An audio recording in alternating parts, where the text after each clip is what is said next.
Marcus, पृथ्वी से अलग एक ऐसी खूबसूरत दुनिया जहां के लोगों के पास जादू तो नहीं, लेकिन उससे भी बढ़कर शक्तियों का खजाना था, जिसके जरिए यहां हर कोई मार्कस पर अपनी हुकूमत चाहता था। यहां जो सबसे शक्तिशाली होता था वो कानून बनाता था और कमजोरों को उस कानून को मानना पड़ता था। मार्कस के सबसे जाने माने साम्राज्यों में से एक था ओहान साम्राज्य, और ओहान साम्राज्य का एक बड़ा खास शहर था मेसोडोरिया शहर। मेसोडोरिया शहर के खुले से मैदान में आज सैकड़ों लोगों की भीड़ जमा थी। ये सभी शक्ति स्तंभ के जरिए अपनी अपनी शक्तियों के सितारों को परखना चाहते थे। इस स्तंभ पर 9 सितारे थे, जिन्हें पाकर ही आप शक्तियों के अगले रैंक पर जा सकते थे। ध्रुव 3 साल पहले शक्ति स्तंभ पर 9वें सितारे को पा चुका था, लेकिन अचानक उसकी शक्तियां तीसरे सितारे पर आकर रुक गईं। और तभी से ध्रुव वापस से 9वें सितारे को पाने के लिए मेहनत कर रहा था। अपनी इसी शक्ति के सितारे को परखने के लिए ध्रुव सैकड़ों लोगों की भीड़ में खड़े होकर अपनी बारी का इंतजार कर रहा था। अपने दोनों हाथों की मुट्ठी को बंद कर ध्रुव ने खुद को भरोसा दिलाते हुए कहा, इस साल मैंने जी तोड़ मेहनत की है। इस बार मेरी शक्तियां जरूर 9वें सितारे तक फिर से पहुंचेंगी, जरूर पहुंचेंगी। आज मैं शून्य रैंक से आगे बढ़कर एकलव्य बन के रहूंगा। तभी एक घोषणा सभी के कानों में गूंजी, और अब अपनी शक्तियों को परखने वाले अगले शख्स का नाम है ध्रुव। जैसे ही ध्रुव का नाम पुकारा गया, वो लोगों की भीड़ से निकलकर बाहर आया और अपने कदमों को धीरे धीरे बढ़ाते हुए ऊंचाई पर रखे एक बड़े से पथरीले स्तंभ की ओर बढ़ने लगा, जिसका नाम था शक्ति स्तंभ। शक्ति स्तंभ के ठीक सामने पहुंचने के बाद ध्रुव के जहन में कई बातें चल रही थी। ध्रुव जब सिर्फ 4 साल का था, तब से उसने प्रैक्टिस करना शुरू कर दिया था, और 10 साल की उम्र तक तो वो 9वें सितारे तक पहुंच गया था। फिर 11 की उम्र में वो शून्य रैंक से एकलव्य रैंक पर आ गया था। शौर्य दल के 100 साल के इतिहास में यह पहली बार था जब एक 11 साल का बच्चा एकलव्य बन गया हो। लेकिन उसके बाद ऐसा कुछ हुआ कि अचानक से एकलव्य एक बार फिर से शून्य रैंक पर आ गया। यही सब सोचते हुए ध्रुव ने अपने दाहिने हाथ की हथेली को शक्ति स्तंभ पर रखने के लिए आगे बढ़ाया। फिर उसने आंखें बंद करते हुए अपनी हथेली को शक्ति स्तंभ पर बने शक्ति चक्र पर रखा। कुछ देर सन्नाटे के बाद ध्रुव के कानों में एक आवाज गूंजी, तीसरा सितारा, शक्ति और भी कम। इस बार भी ध्रुव का सबसे निराशाजनक प्रदर्शन। यह आवाज जैसे ही ध्रुव के कानों में पड़ी, उसके पैरों तले जमीन सरक गई। उसे अपने कानों पर यकीन नहीं हो रहा था। जैसे ही उसने अपनी आंखें खोली, शक्ति स्तंभ पर गड़े हुए 2 शब्दों तीसरा सितारा ने उसके सपनों को चकनाचूर कर दिया। उसे बिल्कुल भी समझ नहीं आ रहा था कि आखिर ऐसा कैसे हो सकता था। इस बार तो उसने हर बार से ज्यादा मेहनत की थी। शक्ति स्तंभ के सामने खड़े ध्रुव ने अपने आप से बड़बड़ाते हुए कहा, नहीं नहीं, ऐसा नहीं हो सकता, ऐसा बिल्कुल भी नहीं हो सकता। खुद से नाराज ध्रुव ने दोबारा 2 से 3 बार अपनी हथेली को शक्ति स्तंभ पर रखकर देखा, लेकिन हर बार उसे अपनी आंखों के सामने वही सितारा दिखाई दे रहा था जिसने पिछले 3 सालों से उसकी रातों की नींद छीन रखी थी। उधर मैदान में खड़े सैकड़ों लोगों की भीड़ में से किसी ने चिल्लाते हुए कहा, ए शून्य रैंक, चल अब नीचे आ जा। अगर बार बार शक्ति स्तंभ पर हाथ रखने से शक्तियों का सितारा बढ़ जाता तो तू पिछले 3 सालों से तीसरे सितारे पर नहीं होता। उसके इतना कहते ही कई लोगों ने जोर के ठहाकों के साथ ध्रुव पर हंसना शुरू कर दिया। ये हंसी के ठहाके पूरे मैदान में गूंजते हुए ध्रुव के कानों में तीर की तरह चुभ रहे थे। ध्रुव ने वहां से निकलने के लिए अपने कदमों को आगे बढ़ाना शुरू किया, लेकिन अब उसके कानों में उन सभी के हंसी के ठहाकों के साथ कई ताने भी सुनाई देना शुरू हो गए। क्यों भाई, एक बार फिर से ध्रुव ने साबित कर ही दिया कि वो पिछले 3 सालों से शून्य था, शून्य है और आगे भी शून्य ही रहेगा। गलती से ही हीरो बन गया था ये छोटी सी उम्र में। हाँ भाई, बिल्कुल सही कहा। और मेरे हिसाब से अब इस शून्य की कीमत हमारे शौर्य दल में किसी कचरे से कम नहीं है। बात तो तुम्हारी भी सही है, लेकिन हमारी मजबूरी भी तो देखो। हमारे शौर्य दल के जांबाज लीडर अरेंद्र उसके पिता हैं। अगर ऐसा नहीं होता तो हम लोगों ने इसे कब का मेसोडोरिया से बाहर फेंक दिया होता। लोगों के मुंह से निकलते ताने ध्रुव के दिल में बेचैनी और घबराहट पैदा कर रहे थे। ये घबराहट अब उसके चेहरे पर भी साफ साफ नजर आ रही थी, जिसे वहीं पर मौजूद उसकी सबसे अच्छी दोस्त इरा भी भाप चुकी थी। इरा भीड़ से निकलते हुए बाहर आई और उसने ध्रुव के कंधे पर अपना हाथ रखा। अगले ही पल उन दोनों की नजरें आपस में मिली, जिससे ध्रुव की बेचैनी थोड़ी कम हुई। कुछ ही देर में वो दोनों साथ साथ कदम बढ़ाते हुए मैदान से बाहर निकल के जाने लगे।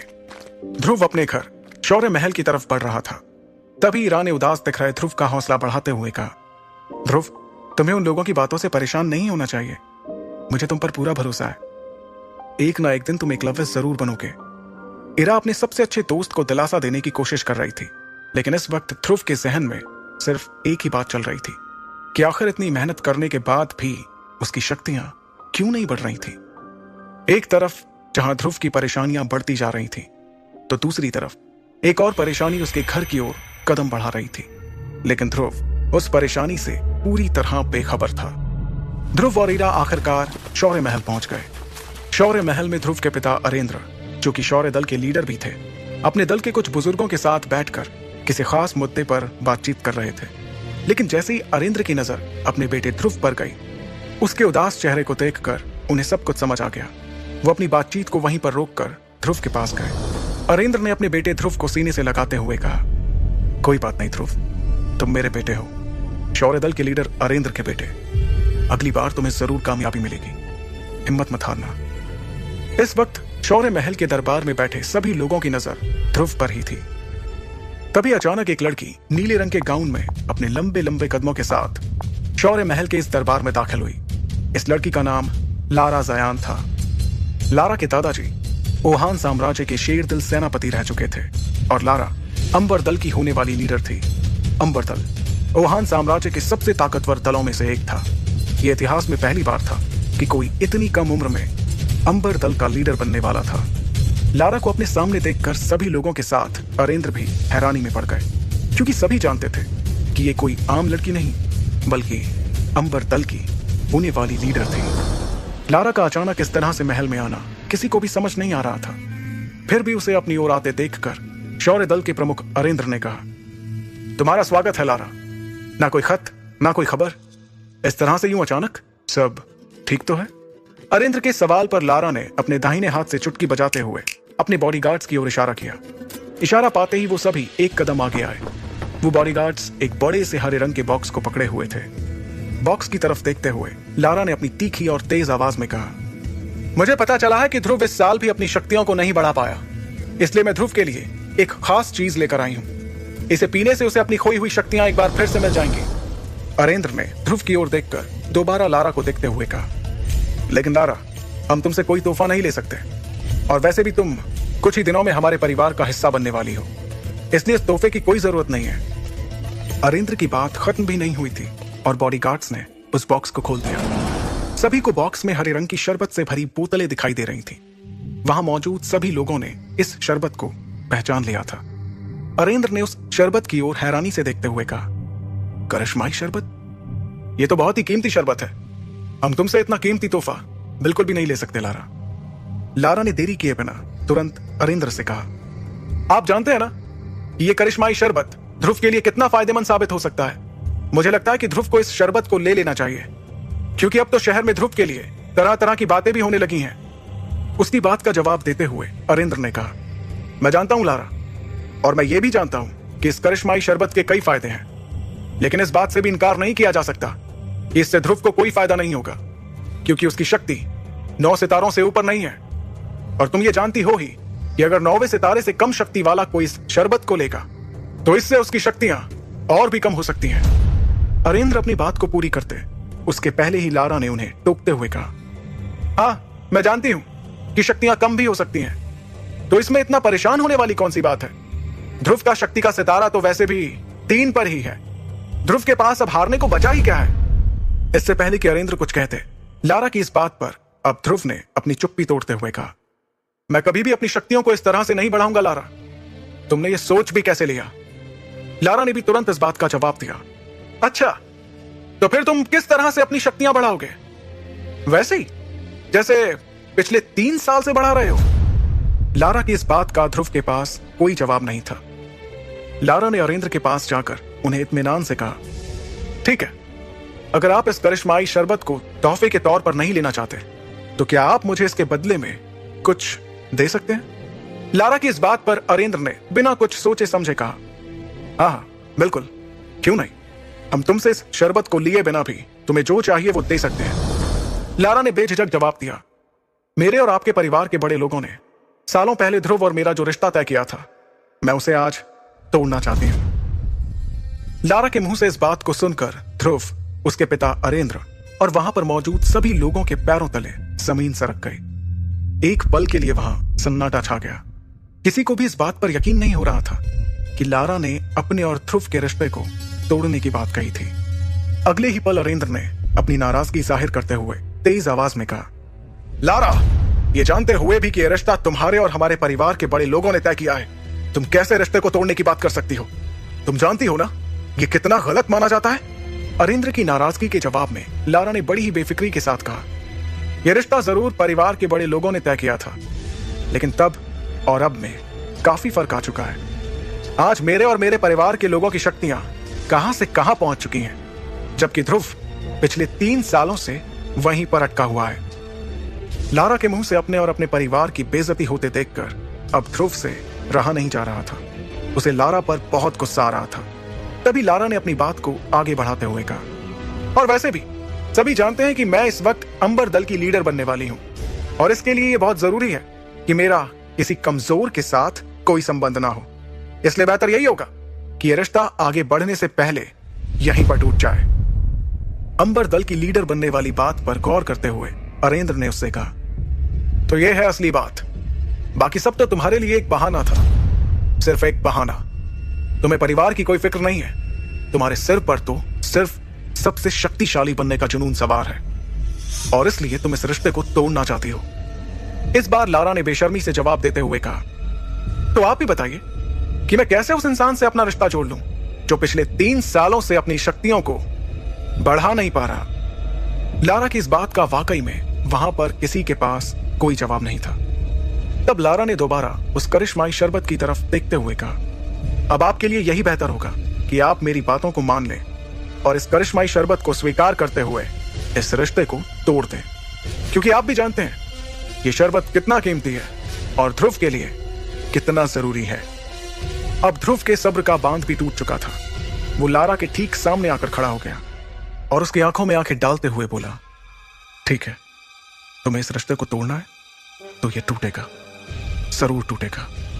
ध्रुव के इतना कहते ही सभी हैरानी से उन दोनों के चेहरे की तरफ देखने लगे। तभी ध्रुव ने अपनी बात को आगे बढ़ाया, लेकिन इस रिश्ते को तोड़ने से पहले हमारी शादी होगी, और उसके बाद मैं तुम्हें तलाक देकर इस रिश्ते को हमेशा हमेशा के लिए तोड़ दूंगा। बताओ, है मंजूर? ध्रुव की इस बात पर लारा ने तपाक से गुस्से में झल्लाते हुए कहा, ये क्या बकवास कर रहे हो तुम? तुम्हें मालूम भी है इससे मेरे परिवार की कितनी बदनामी होगी?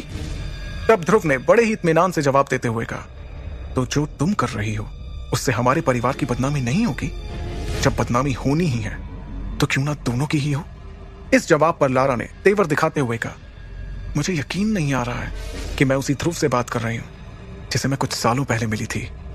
ध्रुव ने बिना वक्त गवाए अपने उसी अंदाज को बरकरार रखते हुए कहा, मुझे भी यकीन नहीं हो रहा है कि कैसे तुम इस करिश्माई शरबत की आड़ में इस रिश्ते को खत्म करने के लिए बिना कुछ सोचे समझे यहां चली आई। इतनी बातें करते हुए ध्रुव और लारा दोनों के चेहरे एक दूसरे के बहुत ही नजदीक आ गए थे। उन दोनों की आंखें एक दूसरे को घूरे जा रही थीं। माहौल गर्माता हुआ देखकर लारा के बॉडीगार्ड्स अपनी जगह से आगे बढ़े, लेकिन अगले ही पल लारा का एक इशारा मिलते ही उन सभी ने अपने आप को रोक लिया। फिर लारा ने अपनी बात को आगे बढ़ाते हुए कहा, मेरे पास एक तरीका है जिससे हम इस रिश्ते का फैसला कर सकते हैं। ध्रुव ने उससे पूछा, और वो क्या है? लारा ने कहा, 3 साल बाद हम दोनों के बीच एक मुकाबला होगा। अगर उस मुकाबले में मैं जीत गई तो तुम्हें इस रिश्ते को तोड़ना होगा, और अगर तुम जीत जाते हो तो वही होगा जो तुम चाहोगे। लारा की ये शर्त सुनते ही शौर्य महल में एक सन्नाटा छा गया था। अब सभी की नजरें ध्रुव के जवाब का इंतजार कर रही थी। क्या ध्रुव अपनी मंगेतर लारा की शर्त मानेगा? आखिर क्या वजह है जो ध्रुव की शक्तियां पिछले 3 सालों से आगे नहीं बढ़ पा रही थी? कैसे लड़ेगा ध्रुव अपने से शक्तिशाली लारा से? आगे की कहानी जानने के लिए सुनते रहिए सुपर योद्धा।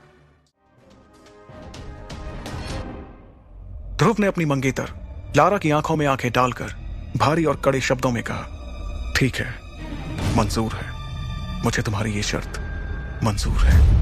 उसने 3 साल बाद होने वाले मुकाबले की शर्त के लिए लारा को हामी भर दी। ध्रुव के इतना कहते ही लारा ने एक आखिरी बार उसे घूर कर देखा और फिर अपने बॉडीगार्ड्स के साथ शौर्य महल से बाहर जाने लगी। लारा भी हॉल के बड़े से दरवाजे तक पहुंची ही थी कि उसके कानों में एक लड़की की चेतावनी देती हुई आवाज पड़ी, रुक जाओ लारा। जैसे ही लारा ने मुड़कर देखा तो उसे गुलाबी रंग के गाउन में इरा दिखाई थी। इरा दिखने में बहुत ही खूबसूरत थी और किसी भी तरह से वो लारा से कम सुंदर नहीं थी। एक जालीदार खिड़की के पास में खड़ी इरा के चारों तरफ से सूरज की रोशनी अंदर आ रही थी, जिससे इरा को देखकर ऐसा लग रहा था मानो वो कोई स्वर्ग से आई हुई अप्सरा हो। इरा ने लारा को देखते हुए कहा, मैं जानती हूं कि आज तुमने जो कुछ भी किया है तुम्हें उस पर कोई पछतावा नहीं हो रहा होगा, क्योंकि अब तो तुम्हें ध्रुव का सामना करना ही होगा। और हां, एक बात और, कभी यह मत सोचना कि तुम अंबर दल की लीडर बन गई तो हम लोग डर जाएंगे, क्योंकि शौर्य दल में तुमसे ताकतवर लोग भी मौजूद हैं। ईरा की इस धमकी को लारा ने बड़े ध्यान से सुना, लेकिन वो बिना कुछ कहे वहां से चली गई। दूसरी तरफ सभी के जाने के बाद ध्रुव ने अपने पिता अरेंद्र से पूरे भरोसे के साथ कहा, बाबा, मैं आपसे वादा करता हूं कि आज से ठीक 3 साल बाद लारा जयान और उसके पूरे खानदान को अपने किए पर पछतावा होगा। अब मैं जयान परिवार के सामने ही लारा को मुकाबले में हराऊंगा। अरेंद्र अपने बेटे ध्रुव को बेबाकी के साथ बात करते देख खुश हो रहे थे, क्योंकि पिछले 3 सालों से वो ज्यादातर चुपचाप ही रहता था।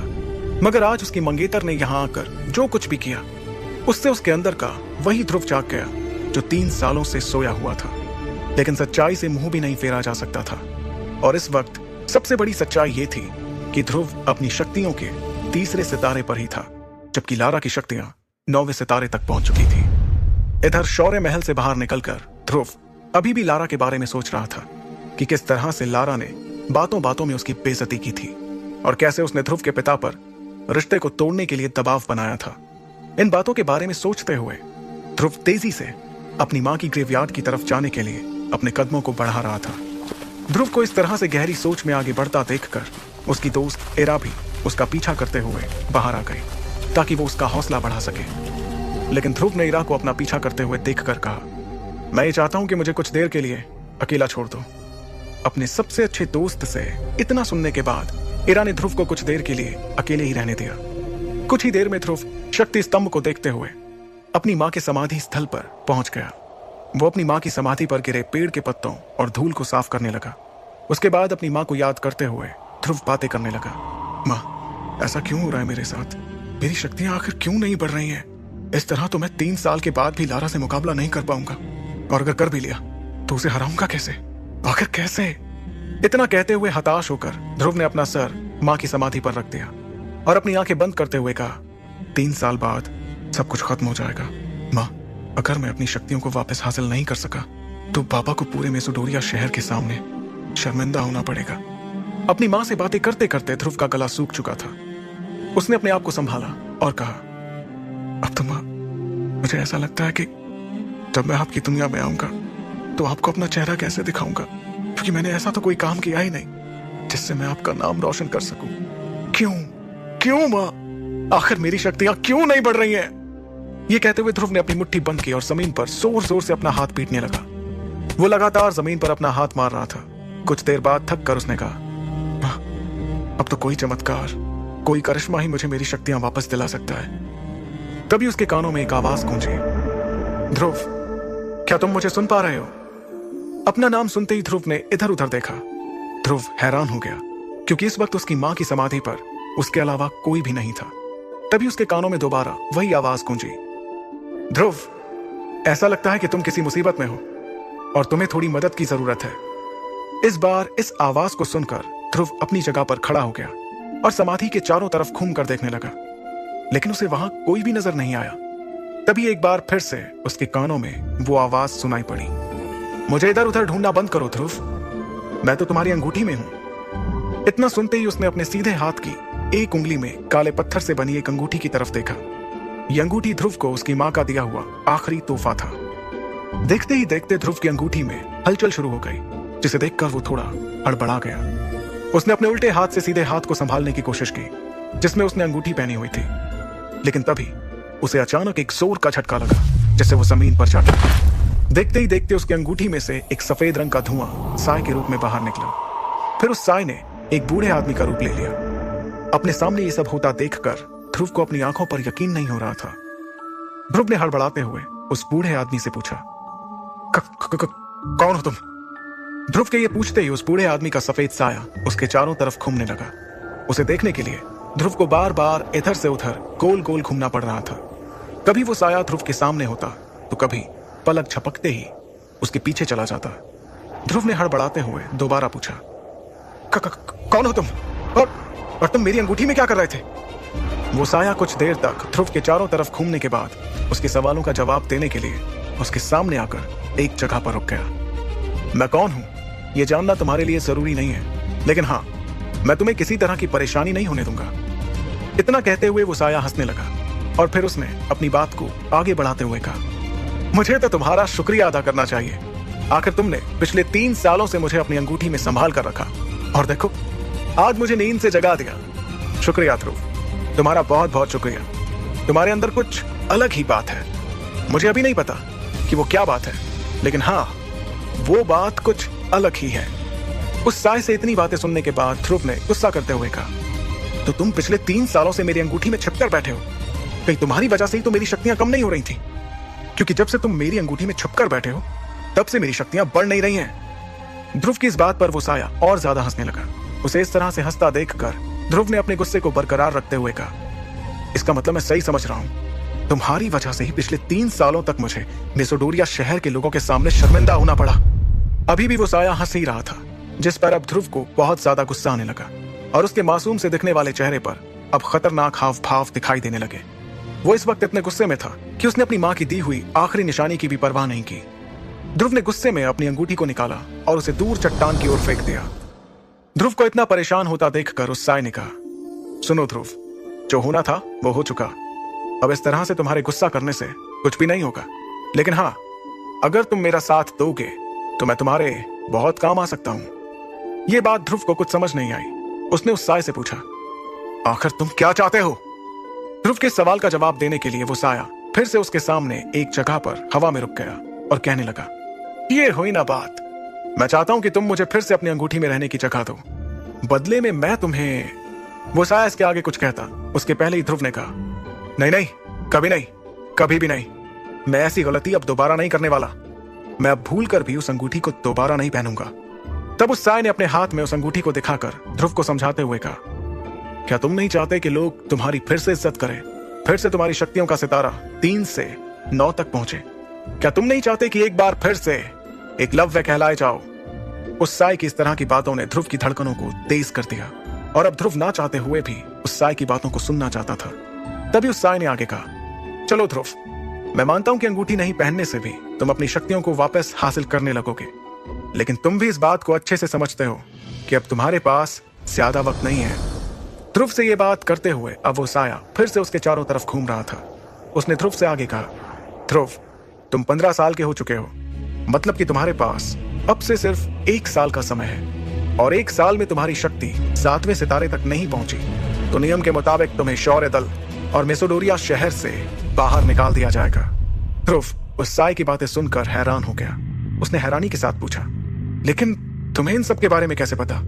मुझे ये कैसे पता, इसके बारे में सोचना छोड़ो और जो कह रहा हूं उस पर ध्यान दो। अब फिर से ध्रुव उस साय की बातों को ध्यान से सुनने लगा। उसने अपनी बातों को आगे बढ़ाते हुए कहा, और सबसे बड़ी बात, 3 साल बाद तुम्हें अपनी मंगेतर लारा का भी तो सामना करना है। लारा का नाम सुनते ही ध्रुव ने गुस्से में कहा, उसका तो नाम भी मेरे सामने मत लेना। ध्रुव को इस तरह से गुस्सा होते देखकर उस साय ने हंसते हुए कहा, ध्रुव, तुम्हारे इस तरह से गुस्सा करने से कुछ नहीं होने वाला। अब तुम्हें अपने सच को स्वीकार कर लेना चाहिए और तुम्हारा सच यही है कि 3 साल बाद तुम्हें अपनी मंगेतर लारा का सामना करना होगा। इस बार ध्रुव ने आगे जाकर उस साय से पूछा, तो क्या करूं मैं? तुम्हें वो करना चाहिए जो मैं कह रहा हूं। तुम इस अंगूठी को फिर से पहनकर मुझे अपनी जिंदगी में शामिल कर लो, फिर देखो किस तरह से मैं तुम्हारी जिंदगी बदल दूंगा। मैं तुम्हें इतना शक्तिशाली बना दूंगा कि तुम अपने सामने आने वाली हर मुसीबत का सामना हिम्मत से कर पाओगे। और हाँ, डरो मत, इस बार मैं तुम्हारी शक्तियों को नहीं लूंगा। ये बात तुम्हें बाद में समझ आ जाएगी कि अब तक ऐसा क्यों किया मैंने। धीरे धीरे तुम्हें इसका कारण समझ आ जाएगा, लेकिन अब तुम्हें डरने की जरूरत नहीं। ध्रुव को अपनी खोई हुई शक्तियों को वापस हासिल करने का इसके अलावा कोई और दूसरा रास्ता नजर नहीं आ रहा था। तब ध्रुव ने सपाट लहजे में कहा, ठीक है, मैं तैयार हूं।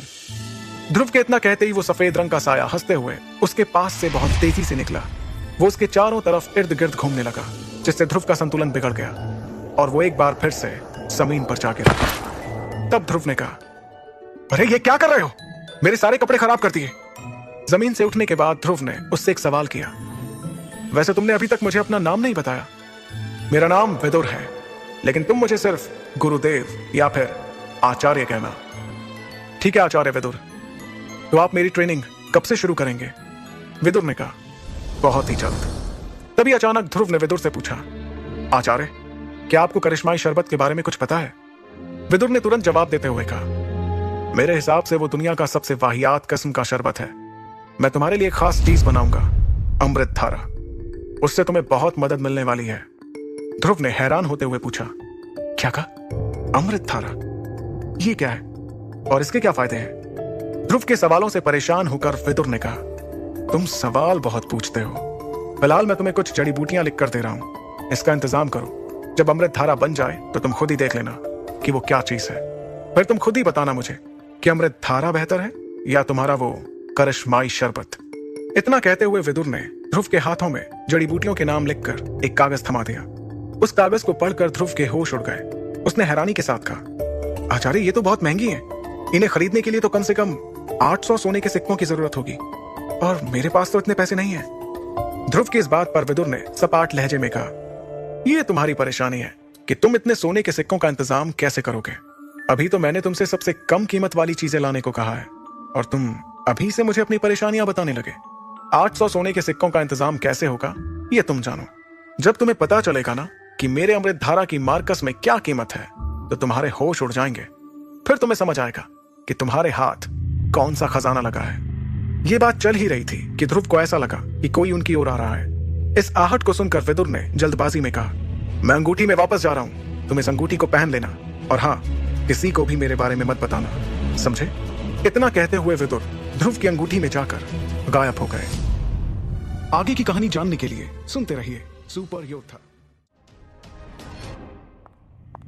ध्रुव को किसी के कदमों की आहट से इस बात का एहसास हुआ कि वाकई में कोई ना कोई उसकी तरफ आ रहा था। अगले ही पल उसने देखा कि यह कदमों की आवाज किसी और की नहीं बल्कि उसकी बहन इरा की थी। ध्रुव को देखते ही इरा ने फिक्र जाहिर करते हुए कहा, ध्रुव मुझे माफ करना, मुझे तुम्हारी फिक्र हो रही थी, इसलिए तुम्हारे मना करने के बाद भी मैं यहां चली आई। ध्रुव ने अपनी नाराजगी को भुलाकर थोड़ी हैरानी के साथ पूछा, लेकिन तुम्हें कैसे पता चला कि मैं इस वक्त यहीं पर मिल सकता हूं? इरा ने कहा, मैं जानती हूं ध्रुव कि तुम अपनी मां से कितना प्यार करते हो, इसलिए मुझे विश्वास था कि तुम मुझे यहीं मिलोगे। ध्रुव को इरा की आंखों में खुद के लिए प्यार नजर आ रहा था। अगले ही पल इरा ने ध्रुव से कहा, ध्रुव चाहे तुम्हारे सामने कितनी भी मुसीबतें क्यों ना हो, मैं हमेशा तुम्हारे साथ हूं। इरा का अपने लिए ये लगाव देखकर ध्रुव के चेहरे पर एक मुस्कुराहट आ गई, लेकिन अगले ही पल ध्रुव को अपनी परेशानी याद आई और उसने इरा से थोड़ा सा हिचकिचाते हुए पूछा, इरा क्या तुम्हारे पास कुछ सोने के सिक्के रखे हुए हैं? ध्रुव के मुंह से यह बात सुनकर इरा को हैरानी हुई, क्योंकि आज तक उसे कभी भी पैसों की जरूरत नहीं पड़ी थी और पड़ती भी तो उसके पिता अरेंद्र हमेशा उसका ध्यान रखते थे। लेकिन आज अचानक ध्रुव को पैसों की जरूरत क्यों पड़ गई, यह सवाल इरा के मन में चल रहा था। इरा ध्रुव से कुछ कहती उसके पहले ही ध्रुव ने कहा, मैं बाबा को परेशान नहीं करना चाहता, मेरी वजह से उन्हें पहले ही सबके सामने काफी शर्मिंदा होना पड़ा है। तब इरा ने ध्रुव को भरोसा दिलाते हुए कहा, क्या 1000 सोने के सिक्के काफी होंगे? ध्रुव ने बिना देर किए तुरंत जवाब दिया, हाँ बिल्कुल, और मैं पूरी कोशिश करूंगा कि ये सिक्के तुम्हें जल्द ही लौटा दूं। शुक्रिया इरा इस मदद के लिए। ध्रुव की इस बात पर इरा ने मुस्कुराते हुए कहा, इसकी कोई जरूरत नहीं है ध्रुव। इतना कहने के बाद इरा ने पूछा, क्या मैं जान सकती हूँ कि तुम्हें इतने सोने के सिक्कों की जरूरत क्यों पड़ी? क्या खरीदना चाहते हो तुम? क्या मैं भी तुम्हारे साथ बाजार घूमने चल सकती हूँ? ध्रुव इस बारे में इरा को ना ही साफ साफ मना कर सकता था और ना ही उसे ज्यादा कुछ बता सकता था, पर क्योंकि इरा उसकी मदद कर रही थी इसलिए ध्रुव ने हामी भरते हुए कहा, ठीक है, कल हम बाजार में साथ खरीदारी करने चलेंगे। इतना कहने के बाद दोनों के चेहरे पर एक मुस्कुराहट आ गई। फिर वो दोनों शौर्य महल की ओर बढ़ने लगे, लेकिन वो इस बात से बेखबर थे कि कल बाजार में कोई मुसीबत उनका बेसब्री से इंतजार कर रही थी। अगली सुबह ध्रुव और इरा मैसेडोरिया शहर के बाजार में खरीदारी करने के लिए निकल गए। बाजार में कुछ ही देर घूमने के बाद ध्रुव को कुछ अजीब सा लगा। उसने गौर किया कि रोज के मुकाबले आज का बाजार कुछ अलग नजर आ रहा था। हालांकि उसे बाजार में शौर्य दल के सैनिक भी नजर आ रहे थे, लेकिन उसकी नजर कुछ ऐसे लोगों पर गई जो किसी भी तरह से व्यापारी नहीं लग रहे थे।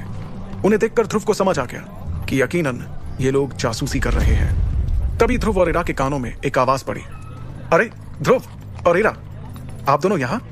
इतना सुनते ही उन दोनों के पैर वहीं पर रुक गए। जैसे ही उन्होंने पीछे पलट कर देखा तो एक मुस्कुराता हुआ शख्स उनके सामने आकर खड़ा हो गया। ये शख्स कपड़ों से शौर्य दल का ही लग रहा था।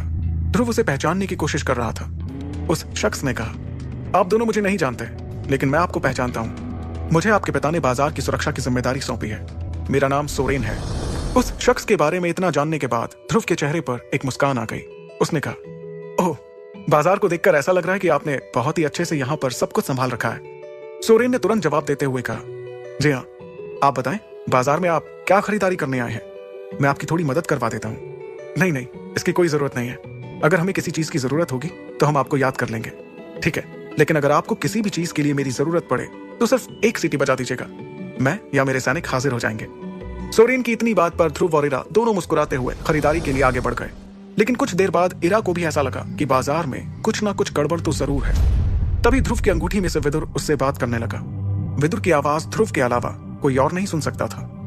विदुर ने ध्रुव को सचेत करते हुए कहा, तुम बिल्कुल सही समझ रहे हो, यहाँ कुछ भी ठीक नहीं लग रहा है। फिलहाल तुम्हें एक बात का सबसे खास ध्यान रखना है, और वो ये है कि तुम जो भी सामान खरीदो वो किसी के हाथ नहीं लगना चाहिए। विदुर के इतना कहने के बाद ध्रुव ने जड़ी बूटियों का सारा सामान इरा के हाथों में थमाते हुए कहा, भले ही तुम मेरी बहन नहीं हो, और सच बताऊं तो मैं ये भी नहीं जानता कि तुम कहां से आई हो या फिर तुम्हारी हकीकत क्या है, लेकिन मैं वादा करता हूं कि तुम्हारी हिफाजत के लिए मैं हमेशा तैयार रहूंगा। ध्रुव के इतना कहते ही इरा के चेहरे पर एक मुस्कान आ गई और उसने प्यार से ध्रुव को गले लगा लिया।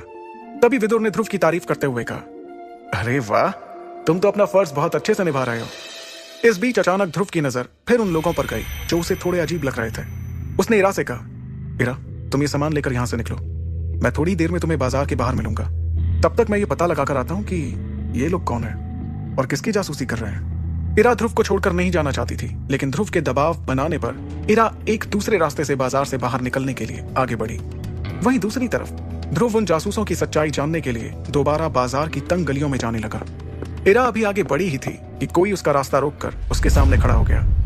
इरा ने जैसे ही अपनी नजरें उठाई तो देखा कि उसके सामने एक लंबा चौड़ा लड़का खड़े होकर मुस्कुरा रहा था। उसकी गर्दन पर कंकाल का एक टैटू बना हुआ था। वो कंकाल के टैटू वाला लड़का कुछ कहता उससे पहले ही इरा ने सीधे और सपाट लहजे में कहा, देखो मैकी, मैं जानती हूं कि तुम आमिश दल के लीडर के बेटे हो, लेकिन मुझे इससे कोई फर्क नहीं पड़ता। मेरे सामने से हट जाओ, मुझे कुछ जरूरी काम है।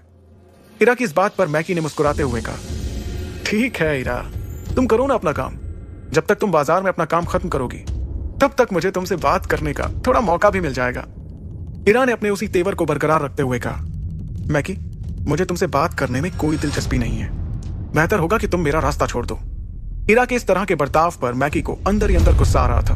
फिर भी उसने अपने चेहरे पर मुस्कुराहट को बनाए रखा और अपनी जैकेट से एक ब्रेसलेट निकालकर इरा को दिखाते हुए कहा, यह खूबसूरत ब्रेसलेट देख रही हो इरा, मैंने ये तुम्हारे लिए लिया है। फिलहाल तुम इसे रख लो, हम किसी और दिन साथ बाजार घूम लेंगे। इरा मैकी को मना करने ही वाली थी कि तभी उसकी नजर ब्रेसलेट में लगे हुए एक मेटल पर गई। यह मेटल ध्रुव की शक्ति बढ़ाने में काम आ सकता था। इस मेटल को देखकर इरा का मन बदलने लगा और उसने मन ही मन सोचा, मैं ये ब्रेसलेट रख लेती हूँ, इसमें लगे मेटल को निकालकर ध्रुव को दे दूंगी और इस ब्रेसलेट को फेंक दूंगी।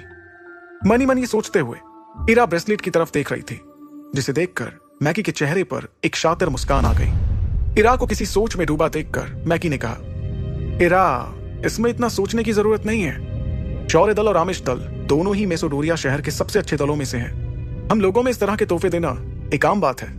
इरा का ध्यान मैकी की बातों पर नहीं बल्कि ब्रेसलेट में लगे मेटल पर था। उसने जैसे ही ब्रेसलेट को छूने के लिए अपना हाथ आगे बढ़ाया, किसी ने उसका हाथ वहीं पर रोक दिया। इरा ने उस तरफ देखा तो वो ध्रुव था। ध्रुव ने इरा से नाराजगी के साथ कहा, क्या तुम्हें पता नहीं कि ये किस तरह का इंसान है? इरा से इतना कहने के बाद ध्रुव ने मैकी की तरफ देखा और कहा, मैकी, तुम इस ब्रेसलेट को अपने पास ही रखो, इरा को इसकी कोई जरूरत नहीं है। ध्रुव के बीच में आ जाने से मैकी का गुस्सा 7वें आसमान पर पहुंच गया, लेकिन इरा भी वहां पर मौजूद थी, इसलिए मैकी ने अपने चेहरे पर मुस्कान को बनाए रखा। उसने कहा, मैं तो इरा को तोहफे में सिर्फ ये ब्रेसलेट देना चाहता हूँ, ये इतनी बड़ी बात भी नहीं है। ध्रुव मैकी को बहुत अच्छे से जानता था। उसकी वजह यह थी कि शौर्य दल और आमिश दल के आपस में रिश्ते ठीक नहीं थे। ध्रुव ने बेबाकी से उसे जवाब देते हुए कहा, तुम्हारी लड़कियों के साथ किस तरह के रिश्ते होते हैं ये पूरा मैसेडोनिया शहर जानता है मैगी। तो बेहतर यही होगा कि तुम अपना ये घटिया तरीका किसी और लड़की पर आजमाओ।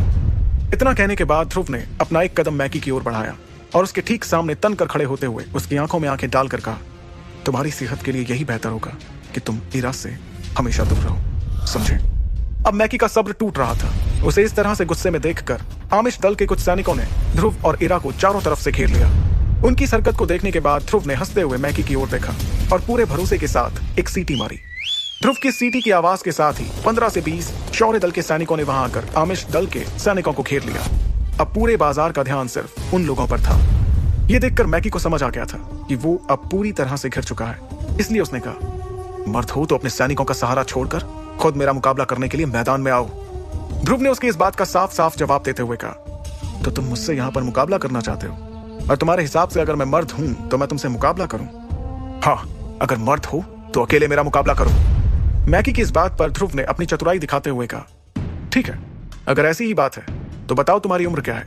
ध्रुव के इस सवाल का मैगी ने कोई जवाब नहीं दिया। तब ध्रुव ने कहा, मैगी, तुम 23 साल के हो और मैं 15, यानी मैं तुमसे उम्र में काफी छोटा हूं। तो क्या तुम सच में मेरे साथ मुकाबला करना चाहते हो? ध्रुव के इतना कहते ही वहां मौजूद भीड़ का ध्यान उन दोनों पर चला गया। ध्रुव का इस तरह का बर्ताव देखकर मैगी को थोड़ा अजीब लग रहा था। तभी ध्रुव ने वहां मौजूद भीड़ का ध्यान अपनी ओर खींचकर मैगी पर हंसते हुए कहा, देखो देखो, सभी देखो जरा, आमिश दल के लीडर का बेटा मैगी मुझसे एक बच्चे से लड़ना चाहता है और मैंने तो अभी तक यूथ सेरेमनी में भी हिस्सा नहीं लिया है। मुझ जैसे को हराकर आमिश दल अपनी शक्ति का प्रदर्शन करना चाहता है। ध्रुव की इस बात पर बाजार की भीड़ ठहाकों के साथ मैगी पर हंसने लगी। अपने आप पर इतने लोगों को हंसता हुआ देखकर मैगी थोड़ा सा हड़बड़ा गया। अब उसे भी ये बात समझ आ गई थी कि ध्रुव अपनी कम उम्र का फायदा उठाकर सबके सामने उसका मजाक बना रहा था। तभी उसने ध्रुव के पास आते हुए कहा, इस बार तेरी किस्मत अच्छी थी जो तू बच गया, लेकिन मैं बहुत जल्द तेरे लिए भी एक तोहफा लाऊंगा और वो तोहफा बहुत दर्दनाक होगा। इतना कहते हुए मैगी मुस्कुराकर अपने सैनिकों के साथ वहां से गुस्से में जाने लगा। वो आगे बढ़ा ही था कि अचानक उसने तुरंत पलटकर ध्रुव की तरफ देखा और सवाल किया, अरे हाँ, मैं एक बात तो पूछना भूल ही गया।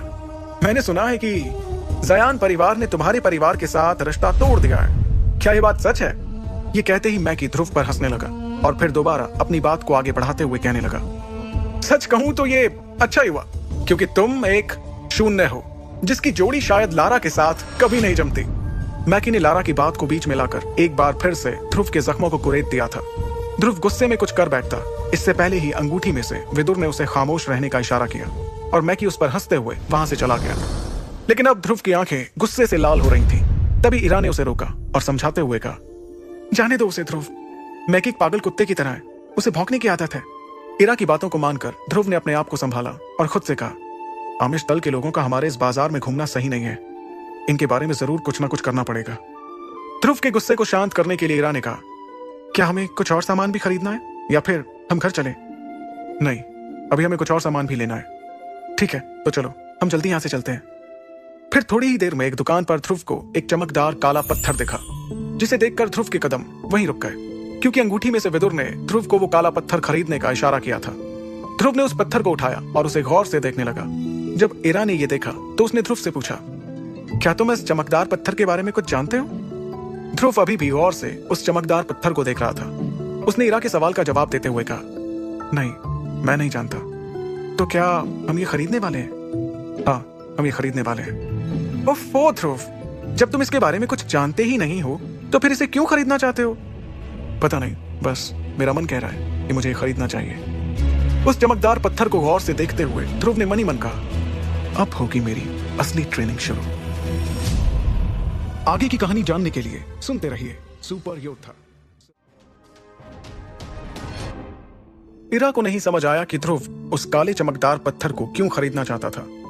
बाजार में घूमकर थक चुकी इरा ने कहा, ध्रुव, अगर अब तुम्हारी खरीदारी पूरी हो गई हो तो क्या हम घर चलें? ध्रुव ने मुस्कुराते हुए इरा की तरफ देखा और हाँ के इशारे में अपना सिर हिलाया। ध्रुव मन ही मन खुद से कहने लगा, आखिरकार अब वो दिन करीब है जब मैं अपनी खोई हुई शक्तियों को वापस हासिल कर पाऊंगा। लेकिन हकीकत तो ये थी कि उसके साथ कुछ ऐसा होने वाला था जिसके बारे में उसने कभी सपने में भी नहीं सोचा था। कुछ ही देर में ध्रुव और इरा शौर्य महल पहुंच गए। इरा के अपने कमरे में जाने के बाद ध्रुव सबसे ऊपर बने अपने कमरे में चला गया। उसने दरवाजा बंद करके अपनी अंगूठी की तरफ देखते हुए जोश के साथ कहा, आचार्य देखो, मैं वो सब कुछ लेकर आ गया जो आपने मुझसे लाने को कहा था। ध्रुव के इतना कहते ही उसकी अंगूठी में से एक सफेद रंग की रोशनी तेजी से बाहर निकली, जिसके झटके से ध्रुव जमीन पर जा गिरा। अपने आप को संभालते हुए खड़े होकर उसने कहा, हर बार इस तरह से आना जरूरी है क्या? मुझे कुछ हो जाता तो? ध्रुव की इस बात पर विदुर ने हंसकर उसके इर्द गिर्द घूमते हुए कहा, अब जब तक मैं तुम्हारे साथ हूं, मैं तुम्हें कुछ भी नहीं होने दूंगा। इस पर ध्रुव ने थोड़ा बेरुखी से कहा, हाँ हाँ ठीक है, वो तो देख ही रहा हूं। पहले तो खुद ही मुझे चोट पहुंचाते हो और फिर खुद ही कहते हो कि मैं तुम्हें कुछ नहीं होने दूंगा। फिर अगले ही पल ध्रुव ने अपने बेड के सामने रखी टेबल पर सारा सामान रख दिया और पूरे जोश में कहा, ये देखो, आपने जो जो सामान लाने को बोला था, मैं वो सब कुछ लेकर आ गया हूं। अब आप जल्दी से मेरी ट्रेनिंग शुरू कीजिए। अच्छा लग रहा है तुम्हारा ये जोश देखकर, मुझे सचमुच बहुत अच्छा लग रहा है। अगले ही पल विदुर ने ध्रुव को ऑर्डर देते हुए कहा, जाओ जल्दी से एक बड़े से बर्तन में गर्म पानी लेकर आओ। आचार्य के मुंह से यह सुनकर ध्रुव को थोड़ा सा अजीब लगा, लेकिन वो उनकी बात मानते हुए कुछ ही देर में एक बड़े से बर्तन में गर्म पानी लेकर आ गया। विदुर ने बाजार से लाए हुए सामान में से कुछ जड़ी बूटियों को उस गर्म पानी में डाल दिया। उन जड़ी बूटियों के पानी में घुलने से धीरे धीरे पानी का रंग बदलने लगा और तभी अचानक विदुर ने चुटकी बजाई। उनके चुटकी बजाते ही ध्रुव के कमरे में उसके बेड और उसके टेबल के बीच एक कालीन ने जगह ले ली। उस कालीन पर विदुर ध्यान की मुद्रा में बैठ गए और उन्होंने ध्रुव से कहा, मेरा मुंह क्या देख रहे हो? आकर मेरे सामने बैठ जाओ। आचार्य की बात मानते हुए ध्रुव उनके ठीक सामने कालीन पर बैठ गया और ध्यान से विदुर को देखने लगा। देखते ही देखते ध्यान की मुद्रा में बैठे हुए विदुर की हथेलियों से आग की लपटें निकलने लगी। अगले ही पल विदुर ने अपने दूसरे हाथ की हथेली को उस आग वाली हथेली के ऊपर रखा। ऐसा करने से वो आग बुझ गई। ये सब देखकर ध्रुव का चेहरा खिल उठा। तब विदुर ने ध्रुव की तरफ देखते हुए कहा, अगली बारी तुम्हारी। ये एक बहुत ही साधारण सी टेक्निक है। इसके जरिए मैं देखना चाहता हूं कि तुम्हारे शरीर में ताकत कितनी है। अपना पूरा ध्यान हथेली पर केंद्रित करते हुए जैसा मैं कर रहा हूं वैसा करो। विदुर की इस बात पर ध्रुव भी ध्यान मुद्रा में बैठ गया। अपनी आंख बंद करते हुए ध्रुव ने वैसा ही किया जैसा विदुर ने कहा और देखते ही देखते उसकी हथेली पर आग जलने लगी। आग की लपटें बढ़ने लगी। तब विदुर ने कहा, अपना पूरा ध्यान हथेली पर केंद्रित करो और फिर दूसरे हाथ की हथेली से इस आग को काबू में करने की कोशिश करो। जैसा विदुर ने कहा, ध्रुव वैसा ही करने की कोशिश कर रहा था। देखते ही देखते उसकी हथेली से आग की लपटें और बढ़ने लगी। ध्रुव अब इस आग को संभाल नहीं पा रहा था। तब विदुर ने अपनी शक्तियों का इस्तेमाल करते हुए अपने हाथ को ध्रुव की हथेली पर रखा और उन आग की लपटों को ठंडा किया। अगले ही पल विदुर ने ध्रुव से पूछा, तुम ठीक तो हो ध्रुव? ध्रुव ने कहा, हाँ मैं ठीक हूं। तब विदुर ने आगे कहा, मैंने सोचा था कि तुम इसमें असफल रहोगे। मुझे तो लगा था कि तुम आग को भी जगा नहीं पाओगे, हालांकि तुम उसे ठंडा नहीं कर पाए। फिर भी तुमने अच्छी कोशिश की। अगले ही पल विदुर ने देखा कि ध्रुव उसे बैठे बैठे लहराते हुए नजर आने लगा था। जैसे ही विदुर ने ध्रुव को संभालने की कोशिश की, उसने उल्टियां करना शुरू कर दिया। ये देखकर विदुर घबरा गए, क्योंकि ध्रुव कोई साधारण उल्टी नहीं बल्कि खून की उल्टियां कर रहा था। विदुर उसे संभालने की कोशिश कर ही रहे थे कि ध्रुव बेहोश होकर कालीन पर गिर पड़ा। विदुर ने चीखते हुए कहा, ध्रुव अपनी आंखें खोलो, अपनी आंखें खोलो ध्रुव।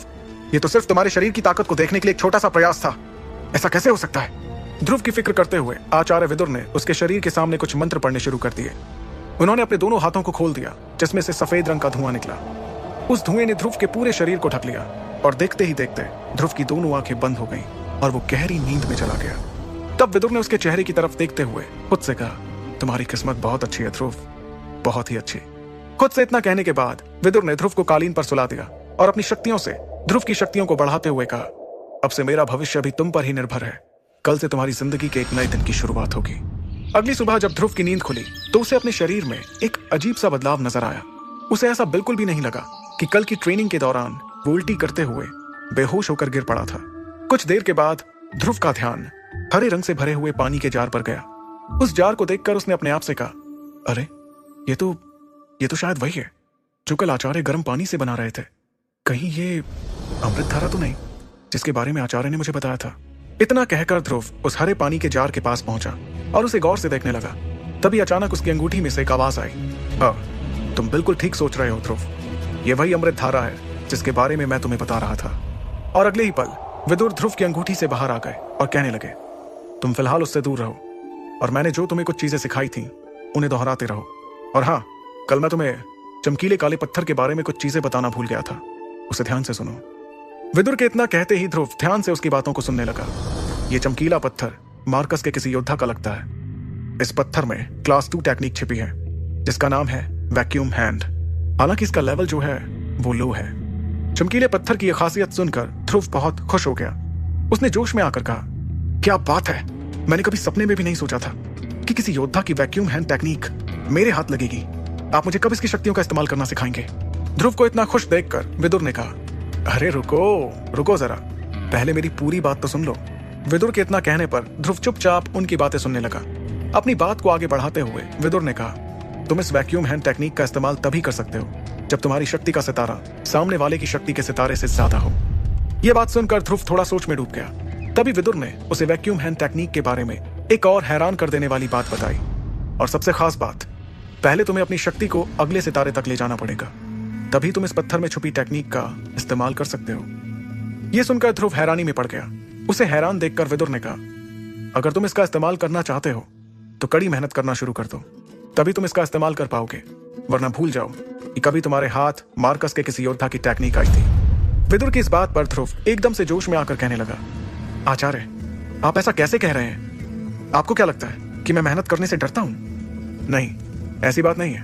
मैं तो बस तुम्हें बताना चाहता हूं, इस चमकीले पत्थर में जो टेक्निक छिपी हुई है, तुम उसका इतनी आसानी से इस्तेमाल नहीं कर सकते हो। इसके लिए तुम्हें अपनी शक्तियों को बढ़ाना होगा। अपने आचार्य की इस बात को सुनकर ध्रुव थोड़ा शांत हुआ। तब विदुर ने उसे एक अच्छी खबर देते हुए कहा, क्या तुम्हें अपने आप में कुछ बदलाव नजर आ रहे हैं? विदुर के ये सवाल पूछते ही ध्रुव को एहसास हुआ कि शायद कल की ट्रेनिंग के बाद वो अपनी शक्तियों में एक सितारा आगे बढ़ चुका था। अब उसकी शक्तियां तीसरे सितारे से चौथे सितारे पर आ चुकी थी। लेकिन ये सिर्फ उसका एक अंदाजा था। ध्रुव अपनी बढ़ी हुई शक्ति को अच्छे से महसूस कर रहा था। वो इस बात की खुशी मनाता उससे पहले ही विदुर ने उसकी मुश्किलें बढ़ाते हुए कहा, मैं तुम्हें एक बात और बता दूं, मैंने जो अमृत धारा बनाई है वो ज्यादा महीनों तक नहीं चल पाएगी। तुम एक बार फिर से बाजार जाने की तैयारी कर लो। अपने आचार्य की इस बात को सुनकर ध्रुव पूरी तरह से हैरान हो गया। उसने हैरानी के साथ कहा, लेकिन अभी तक तो आपने इसका इस्तेमाल करना भी नहीं सिखाया, और आप कह रहे हैं कि ये बहुत जल्दी खत्म भी हो जाएगी। क्या मुझे फिर से इन जड़ी बूटियों को खरीदने के लिए पैसों का इंतजाम करना होगा? ध्रुव की इस बात का तुरंत जवाब देते हुए विदुर ने कहा, समय आने पर तुम्हें अमृत धारा की सारी खूबियां पता चल जाएंगी। फिलहाल तुम फिर से पैसों का इंतजाम करने के बारे में सोचो। लेकिन मैं फिर से इतने सारे पैसों का इंतजाम कहां से करूंगा? तब विदुर ने उसे इस परेशानी का हल बताते हुए कहा, तुम चाहो तो अपने बाबा से इसके लिए पैसे ले सकते हो। विदुर की इस बात पर ध्रुव ने परेशान होते हुए कहा, नहीं, मैं ऐसा बिल्कुल भी नहीं कर सकता। मैं अपने बाबा को अपनी किसी मुसीबत के बारे में नहीं बताना चाहता। मेरी वजह से वो पहले से ही परेशान रहते हैं। ठीक है, कोई बात नहीं। अगर तुम अपने पिता से किसी तरह की मदद नहीं लेना चाहते हो तो एक बार फिर से इरा से मदद ले लो। विदुर की इस बात पर ध्रुव ने चिढ़ते हुए कहा, आचार्य, आप ये कैसी बात कर रहे हैं? अभी तक मैंने इरा को पहले के 1000 सोने के सिक्के ही नहीं लौटाए हैं, और आप हैं कि एक बार फिर से उससे मदद लेने की बात कर रहे हैं। इस पर विदुर ने बेपरवाह होते हुए कहा, देखो, वो तुम्हें देखना है, लेकिन मैं तुम्हें एक बात साफ साफ बता देना चाहता हूं। तुम जो तीसरे सितारे से चौथे सितारे पर पहुंचे हो, ये इस अमृत धारा का ही करिश्मा है। जब तुम ट्रेनिंग के बाद बेहोश हो गए थे तो अमृत धारा के पानी में लेट कर ही तुम्हारा शरीर फिर से ठीक हुआ है। अमृत धारा की यह खासियत सुनकर ध्रुव पूरी तरह से हैरान रह गया था। उसके चेहरे पर खुशी की लहर दौड़ने लगी। वो अमृत धारा के बारे में कुछ पूछता उससे पहले ही विदुर ने कहा, फिलहाल तुम्हें इसके लिए ज्यादा खुश होने की जरूरत नहीं है। तुम बस इतना समझ लो कि अगर तुम्हें अपनी शक्तियों को अगले सितारे तक ले जाना है तो तुम्हें बाजार से उन चीजों को फिर से खरीदना पड़ेगा, और इसके लिए तुम्हें कई सोने के सिक्कों की जरूरत पड़ेगी। ये बात सुनकर ध्रुव ने थोड़ा परेशान होते हुए कहा, ठीक है, मुझे बार बार एक ही बात मत बताओ, मैं कोई ना कोई रास्ता जरूर निकाल लूंगा। इतना कहते हुए ध्रुव अपने कमरे से बाहर निकल गया और इस परेशानी के हल के बारे में सोचने लगा। दूसरी ओर विदुर फिर से ध्रुव की अंगूठी में जाकर बैठ गया। शौर्य महल से बाहर निकलते ही ध्रुव को शौर्य दल के ट्रेनिंग ग्राउंड से कुछ आवाजें आने लगी। उन आवाजों से उसे समझ आ गया कि वहां पर 2 योद्धाओं के बीच प्रैक्टिस चल रही थी। ध्रुव ने बिना देर किए अपने कदमों को ट्रेनिंग ग्राउंड की ओर बढ़ा लिया। कुछ ही देर में वो ट्रेनिंग ग्राउंड के बड़े से दरवाजे पर पहुंच गया और अपनी आंखों के सामने का नजारा देखकर उसने कहा, ओहो, तो ये बात है, आज इरा सनी को मजा चखा रही है। ट्रेनिंग ग्राउंड मेसोडोरिया शहर के लोगों से खचाखच भरा हुआ था। इस वक्त सनी और इरा के बीच तगड़ा मुकाबला चल रहा था। सनी ध्रुव का बहुत दूर का भाई था। सनी और ध्रुव में ज्यादा बनती भी नहीं थी। सभी लोग तालियां बजाकर सनी और इरा का हौसला बढ़ा रहे थे। वो दोनों हवा में उड़ते हुए एक दूसरे के वार पर पलटवार कर रहे थे। इसी बीच सनी ने इरा के मुंह पर मुक्के से जोरदार वार किया, लेकिन इरा ने अपने चेहरे को बचाते हुए सीधे सनी के पैर पर पलटवार किया। इस वार से सनी जमीन पर जा गिरा और उसके मुंह पर धूल का गुबार नजर आने लगा। तब इरा ने उससे कहा, क्यों, कैसी रही? जमीन पर पड़े सनी से इतना कहते हुए जैसे ही इरा ने सामने देखा, तो उसे ध्रुव नजर आया। वो ध्रुव के पास पहुंच गई और उसे गले लगाने लगी। ध्रुव के शरीर को देखकर उसे बहुत ही जल्द इस बात का अंदाजा हो गया कि उसके शरीर में जो बदलाव नजर आ रहे हैं वो शक्ति के चौथे सितारे के हैं। तब इरा ने मुस्कुराते हुए ध्रुव से कहा, ध्रुव, तुमने मुझे बताया भी नहीं कि तुमने ट्रेनिंग लेना शुरू कर दिया है। इरा के इतना कहते ही ध्रुव ने अपने आप को देखना शुरू किया। तभी इरा ने आगे कहा, तुम्हें मुझसे कोई झूठ बोलने की जरूरत नहीं है। मुझे खुशी है कि तुमने अपनी शक्ति का एक सितारा बढ़ा लिया है। ध्रुव और इरा आपस में बात कर ही रहे थे कि तभी उनके पीछे कोई आकर खड़ा हो गया। उसने उन दोनों से कुछ ऐसी बात कही जिसे सुनकर ध्रुव के चेहरे का रंग बदलने लगा और उसकी आंखों में खून उतर आया।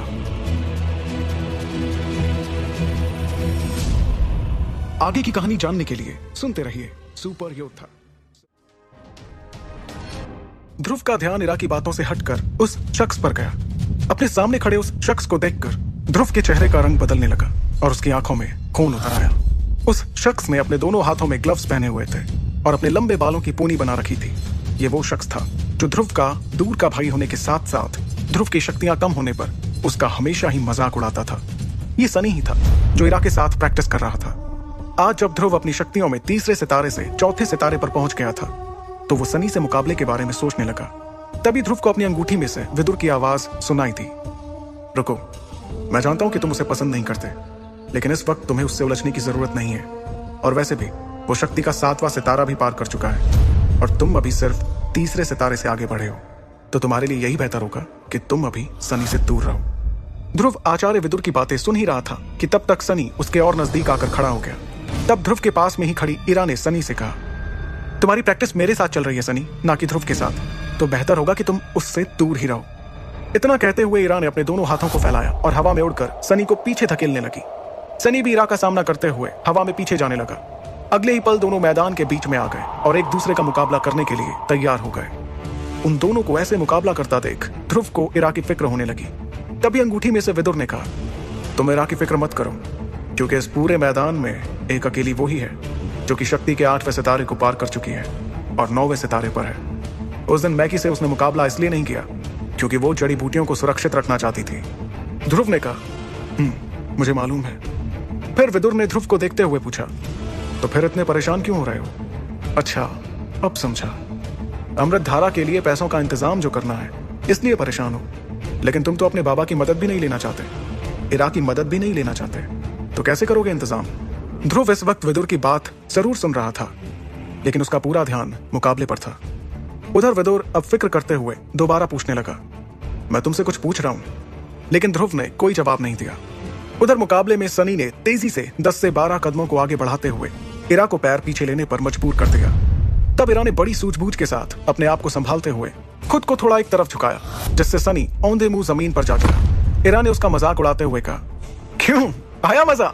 और कोशिश करनी है? उधर विदुर की छटपटाहट से ध्रुव का अपनी अंगूठी पर ध्यान गया। विदुर ने दोबारा ध्रुव से पूछा, मैं तुमसे कुछ पूछ रहा हूं कि तुम पैसों का इंतजाम कैसे करोगे? तब ध्रुव ने एक सटीक जवाब देते हुए कहा, पैसों का इंतजाम करने के लिए मेरे दिमाग में एक तरकीब है। ध्रुव की इस बात पर खुश होते हुए विदुर ने तुरंत पूछा, तो फिर मुझे भी बताओ कि तुम्हारे इस खुराफाती दिमाग में आखिर चल क्या रहा है? ध्रुव ने कहा, बताता हूं, पहले हम कहीं अच्छी जगह जाकर बैठते हैं और फिर इस मुकाबले को देखते हुए इस बारे में बात करते हैं। इतना कहते हुए ध्रुव मैदान में चल रहे मुकाबले के चारों तरफ अपनी नजरें दौड़ाने लगा।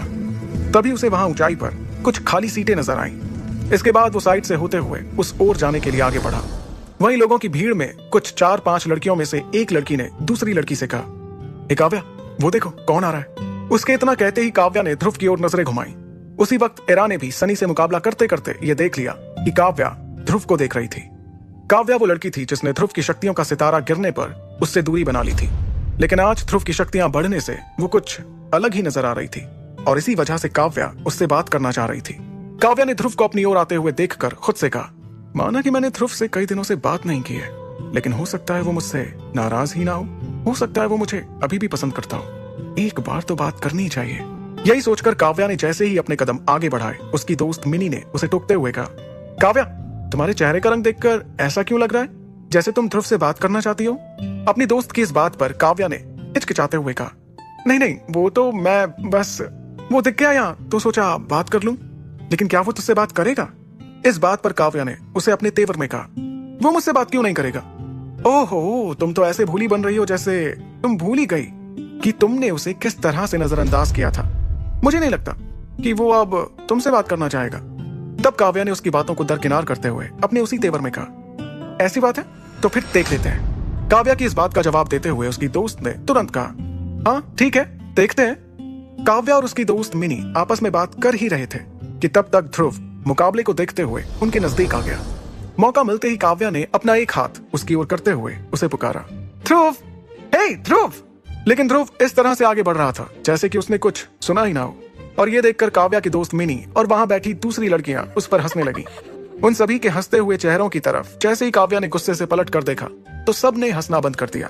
तब तक ध्रुव उसके बहुत ही पास तक जा चुका था। ये देख काव्या ने चिल्लाते हुए कहा, ध्रुव, हे ध्रुव, सुनो, मैं तुमसे बात कर रही हूँ, ध्रुव। इस बार काव्या की आवाज ध्रुव ने सुन ली और उसकी नजरें काव्या से जा मिली, जिसे देखकर काव्या के चेहरे पर एक मुस्कान आ गई। इस बात पर इतराने के लिए काव्या ने जब मुड़कर अपनी सहेलियों की तरफ देखा तो अब सबकी हंसी बंद हो चुकी थी। लेकिन जब काव्या ने पलटकर ध्रुव की ओर देखा तो वो उसके करीब से जा चुका था। जिस तरह से ध्रुव ने काव्या को नजरअंदाज किया वो पूरी तरह से दंग रह गई थी। उसे यकीन ही नहीं हो रहा था कि ये वही ध्रुव है जो कभी उसके एक इशारे पर रुक जाया करता था। इतना कुछ होने के बाद काव्या ने गुस्से से जमीन पर पैर पटकते हुए कहा, इसे तो मैं बाद में देख लूंगी। मैंने आगे बढ़कर इससे थोड़ी सी बात करना क्या चाहा, पता नहीं अपने आप को क्या समझने लगा। इतना कहकर काव्या वापस अपनी जगह पर बैठ गई। ध्रुव को भी वो जगह मिल गई जो वो ढूंढ रहा था और वो वहां जाकर बैठ गया। वहीं दूसरी तरफ मैदान में सनी के हमलों से अपने आप को बचाते वक्त इरा की नजर ध्रुव पर भी थी, जो ये देख चुकी थी कि ध्रुव ने किस तरह से काव्या को नजरअंदाज किया था। इरा के चेहरे की मुस्कान ये साफ जाहिर कर रही थी कि वो ध्रुव के इस फैसले से काफी खुश थी। इसी बीच सनी इरा के पीछे वार करने के लिए जैसे ही तेजी से आगे बढ़ा, ध्रुव ने यह देख चिल्लाते हुए कहा, इरा, जरा संभल कर। ध्रुव के चेहरे के हाव भाव को देखकर इरा समझ चुकी थी कि उसके ठीक पीछे सनी हमला करने ही वाला था। तब उसने अपनी पलकों को झपकाया और पलक झपकते ही वो किसी तितली की तरह अपनी जगह से खिसक गई। सनी अपने आप को संभालने में नाकामयाब होकर नीचे जमीन पर जा गिरा, जिससे धूल का गुबार उसके चेहरे पर आ गया। तब इरा हवा में उड़ते हुए उसके सामने जाकर खड़ी हो गई और कहने लगी, एक ही मुकाबले में कितनी बार जमीन पर गिरोगे? इस तरह तो तुम अपने घर वालों को क्या मुंह दिखाओगे सनी? इरा की इस बात को सुनकर सनी को गुस्सा आ गया। वो जमीन से उठकर उस पर हमला करने के लिए आगे बढ़ा। ये देख इरा ने अपने हाथ से उसके सीने पर वार किया। इरा के इस वार से सनी उड़ते हुए मैदान से बाहर जा गिरा। इरा के इस जोरदार हमले से सनी चारों खाने चित हो गया और ये मुकाबला इरा जीत गई। इस मुकाबले को देख रहे सभी लोग तालियां बजाकर इरा को जीत की बधाई दे रहे थे। इरा भी अपने साथ इस जीत की खुशी को समेटते हुए ध्रुव के पास जाकर बैठ गई। उधर सनी मुकाबला हारने के बाद इरा और ध्रुव को साथ देखकर और गुस्सा हो गया। उसने अपने आप से कहा, ध्रुव, कब तक खैर मनाएगा तू? एक बार मुकाबला करने के लिए मेरे सामने मैदान में उतर, फिर देख मैं तेरा क्या हाल करता हूं, फिर चाहे वो प्रैक्टिस ही क्यों ना हो। खुद से ये बात करते हुए सनी अपने लोगों के साथ जाकर बैठ गया। वहीं मैदान में प्रैक्टिस के लिए फिर से शौर्य दल के दो योद्धा मुकाबला करने की प्रैक्टिस करने के लिए उतर गए। इधर जैसे ही सनी अपने दोस्तों के साथ जाकर बैठा, उसने देखा कि उसके साथ के सभी लोग इस वक्त इरा और ध्रुव को ही देख रहे थे, जो कि हंस हंस कर आपस में बात कर रहे थे। उन दोनों को इस तरह से हंसते हुए देखकर सनी से रहा नहीं गया। उसने गुस्से में खड़े होकर खुद से कहा, ये दोनों शायद मुझ पर हंस रहे हैं, इस ध्रुव को तो अभी ही देखना पड़ेगा। सनी ने जैसे ही अपने कदमों को आगे बढ़ाया, वहीं पर बैठे हुए उसके साथियों में से किसी ने उसे टोकते हुए कहा, जरा ध्यान से सनी, कहीं ऐसा ना हो कि गुस्से में तुम ध्रुव के साथ साथ इरा को भी कुछ बुरा भला कह दो। अगर ऐसा गलती से भी हो गया तो तुम्हारे दिल में उसे पाने की जो हसरत है वो अधूरी रह जाएगी। अपने दोस्त से इतना सुनने के बाद सनी ने हाँ के इशारे में अपना सिर हिलाया और एक गहरी सांस लेते हुए आगे बढ़ गया। सनी इरा और ध्रुव दोनों के पास पहुंच चुका था। वो दोनों अभी भी उसी तरह से हंसते हुए बात कर रहे थे। सनी ने ध्रुव की तरफ देखते हुए कहा, अरे ध्रुव, तुम्हारा यहाँ पर क्या काम? क्या तुम यहाँ किसी के साथ मुकाबले की प्रैक्टिस करने आए हो? इरा जानती थी कि दोनों की आपस में नहीं बनती थी और इस वक्त सनी ध्रुव का मजाक उड़ाने आया था। सनी की इस बात पर इरा ने ध्रुव की तरफदारी करते हुए कहा, सनी, तुम शायद भूल रहे हो कि जिस तरह से तुम शौर्य दल का हिस्सा हो, ठीक उसी तरह से ध्रुव भी शौर्य दल का हिस्सा है। वो कभी भी मुकाबले की प्रैक्टिस देखने के लिए यहाँ आ सकता है। इरा की बात पर सनी ने कहा, लेकिन इस तरह से मुकाबले की सिर्फ प्रैक्टिस देखने से तो काम नहीं बनेगा ना। अगर ध्रुव को हमारे दल का नाम रोशन करना है तो उसे किसी ना किसी से मुकाबला करने के लिए मैदान में तो उतरना चाहिए। क्यों ध्रुव? ठीक कहा ना मैंने? ध्रुव इस बात का कोई जवाब देता उससे पहले ही इरा ने तुरंत कहा, अभी इसकी कोई जरूरत नहीं है, और वैसे अभी कुछ देर पहले तुमने जो हमारे दल का नाम रोशन किया वो काफी था। इरा के इतना कहते ही एक बार फिर से वो ध्रुव के साथ हंसने लगी। ये देखकर सनी ने अपने गुस्से को दबाते हुए कहा, वो तो वक्त वक्त की बात है। मुकाबले में एक जीतता है तो दूसरा हारता है, ये तो होता ही है। लेकिन असली योद्धा वही होता है जो मैदान में उतरता है। तब इरा ने कहा, तुम ध्रुव की चिंता मत करो सनी, और वैसे भी तुमने ही तो कहा ना कि वक्त वक्त की बात है, तो वक्त आने पर एक दिन ध्रुव से तुम्हारा सामना जरूर होगा। इरा की इस बात को सुनकर सनी के शैतानी दिमाग में एक तरकीब आई और उसने अपना दाव खीलते हुए कहा, अच्छा ऐसी बात है, लेकिन मुझे ध्रुव को देखकर ऐसा नहीं लगता कि कभी ऐसा वक्त आएगा जब ध्रुव मेरा मुकाबला कर पाए। इस पर इरा ने ध्रुव के कंधे पर हाथ रखते हुए उस पर भरोसा दिखाया और सख्ती से सनी को जवाब दिया, आएगा, जरूर आएगा।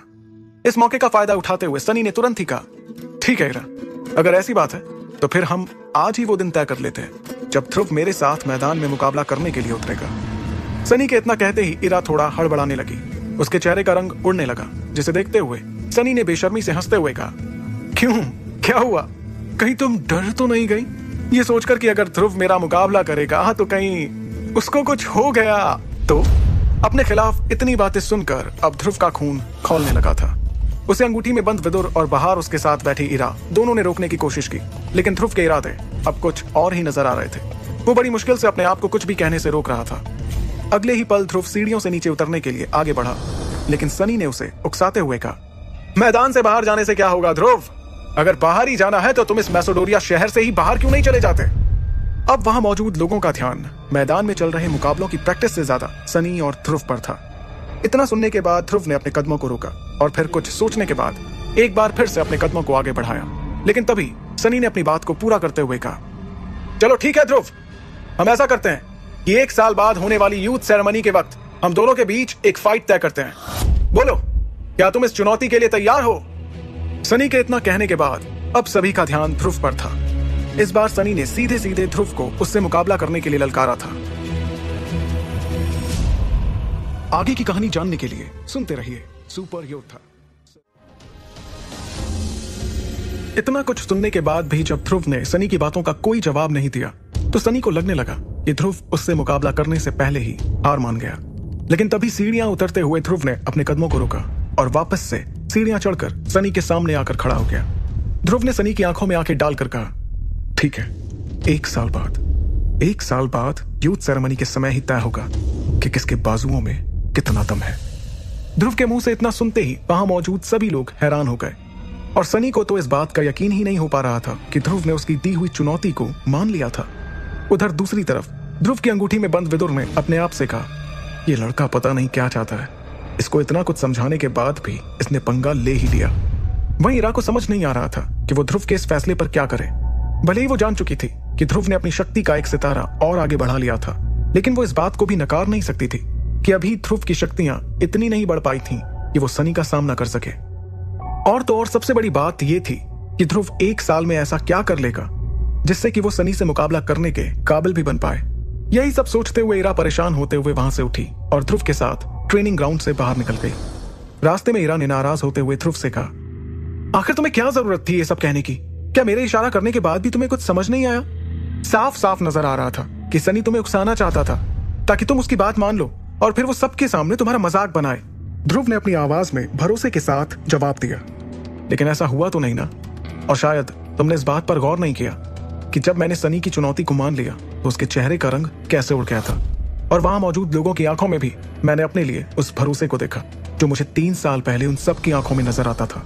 इरा ने दोबारा अपनी उसी नाराजगी को जाहिर करते हुए कहा, ध्रुव, ये सब सुनने में बड़ा अच्छा लगता है, लेकिन मुझे एक बात बताओ कि क्या तुम्हारे पास कोई जादू है जिससे तुम उसकी चुनौती को टक्कर दे पाओगे? इरा की इस बात पर ध्रुव को वो पल अपनी नजरों के सामने नजर आने लगे जब थोड़ी देर पहले इरा सनी को मुकाबले में टक्कर दे रही थी। इरा को इस तरह से सनी का सामना करते हुए देखकर ध्रुव को भी एक पल के लिए ऐसा ही लग रहा था कि कहीं इरा के पास कोई जादुई शक्तियां तो नहीं। अगले ही पल ध्रुव ने इरा से पूछा, वैसे तुम्हारी शक्तियों का राज क्या है? क्या तुम्हारे पास मार्कस के लोगों से अलग शक्तियां हैं? क्योंकि जिस तरह से तुम सनी का मुकाबले में सामना कर रही थी उसे देखकर तो मुझे बिल्कुल भी तुम आम लड़कियों जैसी नहीं लगी। ध्रुव की इस बात पर इरा थोड़ा सा हड़बड़ाने लगी।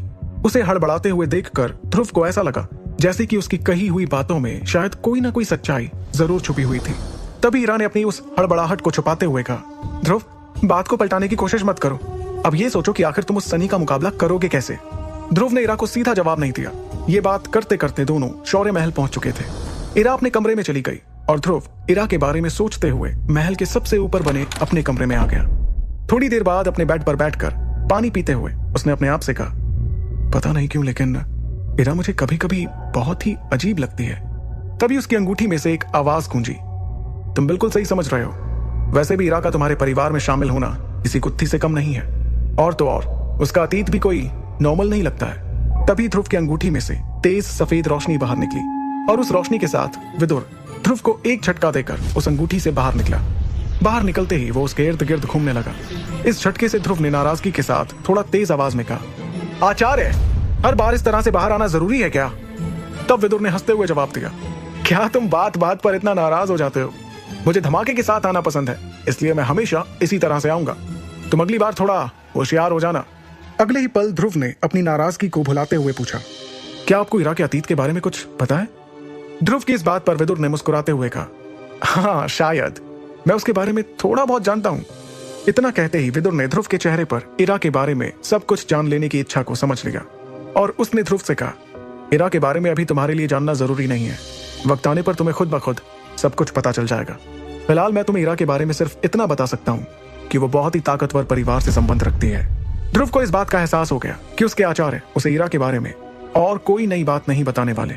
उसने अपने चेहरे से नाराजगी जाहिर करते हुए अजीब सा चेहरा बना लिया और अपनी अलमारी को खोलकर अमृत धारा के जार को देखने लगा। तब विदुर ने उसे तुरंत कहा, उस जार से दूरी बनाए रखो, तुम्हारी शक्तियों को अगले सितारे तक पहुंचाने में अभी हमें उसकी जरूरत पड़ेगी। इतना सुनते ही ध्रुव ने एक झटके के साथ उस अलमारी को बंद कर दिया और वापस बिस्तर पर आकर बैठ गया। इस बार विदुर ने नाराजगी जाहिर करते हुए कहा, तुम्हें मैंने इतना समझाया फिर भी तुमने आखिरकार उस सनी से पंगा ले ही लिया। ध्रुव ने विदुर को कुछ पल के लिए घूर कर देखा और फिर चिड़चिड़ाहट के साथ कहा, मैं तो सिर्फ उस मुकाबले से कुछ सीखना चाहता था, इसलिए वहां गया था। पंगा उसी ने लिया, अब उसने चैलेंज दे ही दिया तो आप मुझे कुछ ना कुछ तो सिखाएंगे ना। अभी मेरे पास सिर्फ वैक्यूम हैंड तकनीक है बस। विदुर ने तुरंत ही ध्रुव की बातों को समझते हुए कहा, ओह, तो तुम मुझसे जल्द से जल्द सब कुछ सीखना चाहते हो? ध्रुव ने मायूस होते हुए कहा, हाँ, और मुझे हर तकनीक के हाई लेवल को सीखना है। ध्रुव को उदास होते देखकर विदुर ने हंसते हुए कहा, ठीक है, तुम जरूर सीखोगे, आखिर तुम मेरे चेले हो। हालांकि फिलहाल तुम्हारी हालत बहुत ही खराब है, लेकिन तुम फिक्र मत करो, हमेशा तुम्हारी हालत इस तरह की बिल्कुल भी नहीं रहेगी। मैं तुम्हें मार्कस की सभी शक्तियां सिखाऊंगा। ये सुनकर ध्रुव बड़ा ही खुश हुआ और वो काफी उत्सुक नजर आ रहा था कि आखिर उसके गुरु विदुर उसे कौन कौन सी शक्तियां सिखाएंगे। विदुर ने अपनी बात को आगे बढ़ाते हुए कहा, भले ही तुम्हारे पास अभी ज्यादा तकनीक ना हो, लेकिन मैं तुम्हें एक तकनीक के बारे में बताऊंगा जो कि क्लास 2 की तकनीक है। लेकिन इसे सीखने के लिए तुम्हें पहले अपनी शक्तियों के सितारे को 5वें सितारे पर ले जाना पड़ेगा। क्लास 2 की तकनीक के बारे में सुनकर ध्रुव खुशी से हैरान हो उठा और उसने कहा, क्लास 2 की तकनीक का कौन सा लेवल? ध्रुव की इस उत्सुकता पर विदुर ने बड़े ही इत्मीनान के साथ कहा, मुझे लगता है कि यह क्लास 2 की तकनीक का हाई लेवल है, जिसे मैंने बहुत पहले ही किसी के कहने पर सीख लिया है। ये सुनने के बाद ध्रुव के मुंह से तुरंत ही निकला, क्लास 2 की तकनीक का हाई लेवल?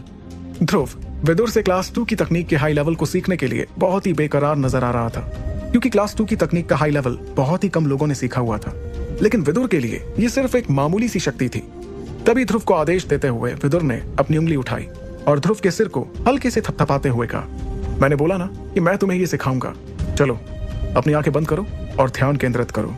जैसे ही ध्रुव ने विदुर के कहे अनुसार अपना ध्यान लगाना शुरू किया, थोड़ी ही देर बाद उसके सिर में एक हल्का सा दर्द शुरू हो गया। ध्रुव ने महसूस किया कि उसके दिमाग में बहुत सारी जानकारी आना शुरू हो चुकी थी। ऑक्टेन ब्लास्ट, क्लास 2 की तकनीक का हाई लेवल, करीबी मुकाबला में काम आने वाली शक्ति। इसमें हमलों पर ध्यान देते हुए महारत हासिल की जाती है।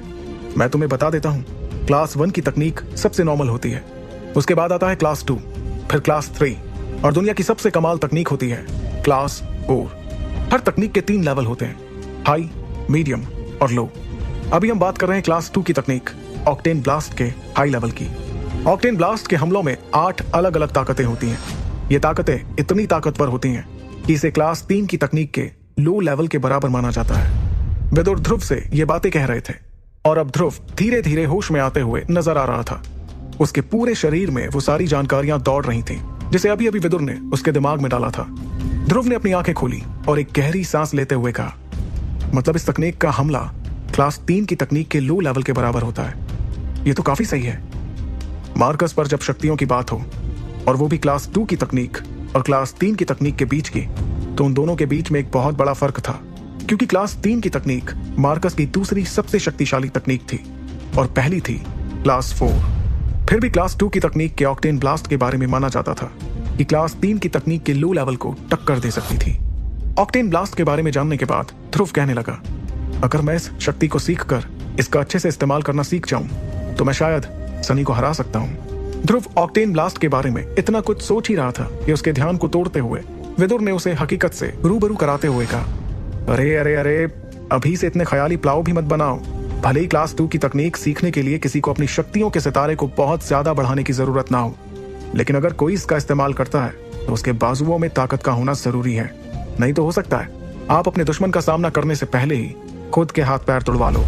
विदुर की ये बातें सुनने के बाद ध्रुव एक पल के लिए हताश हो गया, लेकिन अगले ही पल उसने सवाल किया, तो फिर मैं अपने शरीर की ताकत को कैसे आगे तक ले जाऊंगा? ध्रुव का सवाल सुनकर विदुर ने जवाब देते हुए कहा, अगर तुम्हें अपनी ताकत को बढ़ाना है तो तुम्हें अपनी शक्तियों के सितारे को बढ़ाना होगा, और अगर तुम ऐसा कर पाने में असफल हो रहे हो तो फिर तुम्हें किसी की मदद की जरूरत है। इतना कहते हुए विदुर शातिराना ढंग से मुस्कुराने लगे, जिसे देखकर ध्रुव समझ गया कि उसके आचार्य के दिमाग में कुछ ना कुछ तो जरूर चल रहा है। तब ध्रुव ने नाराजगी के साथ कहा, आप कह रहे हैं कि मुझे किसी की मदद की जरूरत है और आप मुझ पर हंस भी रहे हैं। इस पल जहां ध्रुव के चेहरे पर नाराजगी नजर आ रही थी, वहीं दूसरी तरफ विदुर उसे देखकर मुस्कुराते हुए नजर आ रहा था। हंसते हुए विदुर ने कहा, अपनी ताकत बढ़ाने के लिए जितना ज्यादा मार खाओगे उतना अच्छा होगा। यह कहकर विदुर लगातार हंस रहा था और ध्रुव ये देखकर बड़े गुस्से में नजर आ रहा था। उसे विदुर की इस हरकत का मतलब उस वक्त समझ नहीं आया। अगली सुबह एक पहाड़ी पर ध्रुव की ट्रेनिंग शुरू हुई। इस पहाड़ी को सुबह सुबह की ओस की बूंदों ने ढक कर रखा था। तभी अचानक से किसी के दर्द से तड़पने की आवाज सुनाई दी। पहाड़ी के पीछे एक गुफानुमा जगह पर ध्रुव के दोनों पैर जमीन के अंदर किसी पेड़ की जड़ों के समान गड़े हुए थे। उसके दोनों पैरों की उंगलियां जमीन के अंदर दबी हुई थीं। ध्रुव अपने दोनों दांतों को पीस रहा था। उसके माथे पर पसीने की बूंदें नजर आ रही थीं। उसके पूरे शरीर पर एक भी कपड़ा मौजूद नहीं था। उसने सिर्फ एक छोटी पैंट पहनी हुई थी। उसकी पीठ पर कुछ निशान नजर आ रहे थे, जिन्हें देखकर ऐसा लग रहा था जैसे कि किसी ने उसे बहुत बुरी तरह से मारा हो। ध्रुव के ठीक पीछे एक बड़े से पत्थर पर ध्यान मुद्रा में विदुर बैठे हुए थे।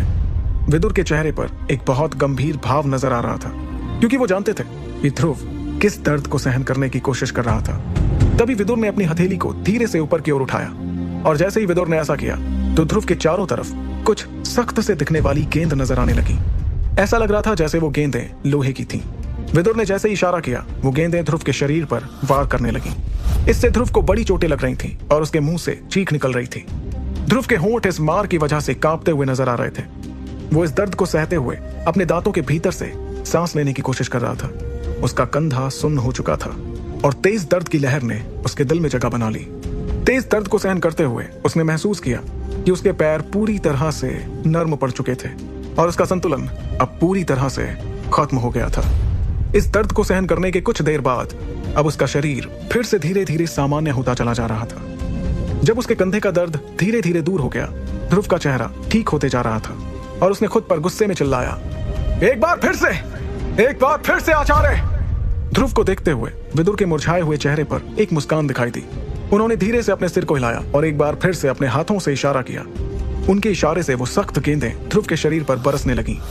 पहाड़ी की इस छोटी सी खुफिया जगह पर ध्रुव के मुंह से निकलती हुई दर्द से तड़पने की चीखें सुनाई दे रही थी। विदुर के हमले ध्रुव के शरीर की सहन शक्ति को बढ़ा रहे थे। हमलों ने ध्रुव के शरीर को बहुत नुकसान पहुंचाया, लेकिन ध्रुव ने इस दर्द को सहन कर लिया था। सब कुछ सहन करने के बाद ध्रुव लड़खड़ाता हुआ विदुर के नजदीक जा पहुंचा और जमीन पर गिरने के बाद उसके मुंह से एक धीमी सी आवाज निकली, आचार्य, अब क्या कहेंगे आप मेरी ताकत के बारे में? आगे की कहानी जानने के लिए सुनते रहिए सुपर योद्धा। विदुर भले ही खुलकर ध्रुव की तारीफ नहीं कर रहे थे, लेकिन उन्होंने मन ही मन ध्रुव की तारीफ करते हुए खुद से कहा, तुम वाकई में अच्छा प्रदर्शन कर रहे हो ध्रुव। आज की ट्रेनिंग की शुरुआत में मैंने सोचा था कि तुम सिर्फ 70 हमलों को ही सहन कर पाओगे, लेकिन तुमने मेरी उम्मीद से बढ़कर अपने बदन पर 80 हमलों को सहन किया। जमीन पर अधमरी हालत में पड़े ध्रुव को देखते हुए विदुर ने उससे आगे कहा, तुम्हारा आज का प्रदर्शन पिछले कई दिनों के प्रदर्शन से बेहतर था। अपने आचार्य विदुर के मुंह से इतना सुनने के बाद ध्रुव ने एक गहरी सांस ली और जमीन पर जा गिरा। कुछ देर बाद जब उसके शरीर में अपने पैरों पर खड़े होने की हिम्मत आई तो उसने अपनी आंखें खोली। उसने ट्रेनिंग वाले अपने कपड़े उतार कर पास की चट्टान पर रख दिए और दोबारा उन्हीं कपड़ों को पहनने लगा जिसमें वो आया था। कपड़े पहनते वक्त जब जब उसके कपड़े मार वाली जगह को छूते उसके मुंह से दर्द से कराने की आवाज निकलती और वो तड़प उठता। इधर विदुर अपने आप को एक सफेद रंग की रोशनी के रूप में गायब करते हुए ध्रुव की अंगूठी में चला गया। जाने से पहले विदुर ने ध्रुव से एक बात कही जो कि ट्रेनिंग के दौरान कई बार वो कह चुका था। अब जल्दी घर जाओ और जाकर अमृत धारा में अपने आप को डुबा दो ताकि तुम्हारे शरीर पर लगे हुए सारे घाव भर जाएं और तुम फिर से साधारण नजर आने लगो। अपने गुरुदेव विदुर की बात पर ध्रुव ने हाँ के इशारे में अपना सिर हिलाया और कपड़े पहनने के बाद उस पहाड़ी वाले जंगल के रास्ते से होते हुए शौर्य महल की ओर निकल गया। शौर्य महल पहुंचते ही वो सीधे अपने कमरे में गया। दरवाजा बंद करने के बाद उसने अपने कपड़े उतारे और सीधे अमृत धारा वाले पानी के टब में नहाने के लिए चला गया और अमृत धारा का आनंद लेने लगा। उस टब में नहाने से उसके शरीर पर लगे घाव ठीक हो रहे थे। कुछ देर के बाद उसने अपने शरीर को पूरी तरह से टब में छोड़ दिया। इस दर्दनाक ट्रेनिंग सेशन को सहन करने के बाद ध्रुव अपने शरीर और दिमाग दोनों से पूरी तरह से थक चुका था। इस थकावट की वजह से कुछ ही देर में उसे टब में ही नींद आ गई। जब ध्रुव गहरी नींद में सो रहा था तब अमृत धारा अपना असर दिखा रही थी। वो ध्रुव के शरीर की उन सभी मांसपेशियों को मजबूती दे रही थी जो उस कठिन और दर्दनाक ट्रेनिंग के दौरान कमजोर हो गई थी। जब ध्रुव की नींद खुली तो उसके कमरे में सूरज की किरणें दस्तक दे चुकी थी और अब वो 23 किरणें सीधे ध्रुव के कमरे की खिड़की से होते हुए उसके चेहरे पर आ रही थी। जैसे ही ध्रुव ने अपनी आंखों को खोलने के बाद अमृत धारा से भरे टब से उठने की कोशिश की, उसके शरीर की मांसपेशियां कड़कड़ाने लगी, जिसे महसूस करते हुए उसने अपने आप से कहा, बस इस पल के लिए ही तो मैं ट्रेनिंग के समय इतनी मेहनत करता हूँ ताकि मेरे शरीर में और जान आ पाए। इतना कहते हुए जैसे ही ध्रुव अमृत धारा से भरे हुए उस टब से बाहर निकला तो उसने देखा कि टब में अमृत धारा वाले हरे रंग के पानी ने अपना रंग बदल दिया।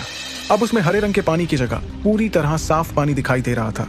उस पानी को देखकर ध्रुव ने खुद से कहा, मुझे अमृत धारा का और इंतजाम करने के बारे में भी ध्यान रखना जरूरी है। ये सोचते हुए कुछ ही देर में ध्रुव आईने के सामने जाकर खड़ा हो गया। उसे अपने अंदर एक अलग ही शक्ति महसूस हो रही थी।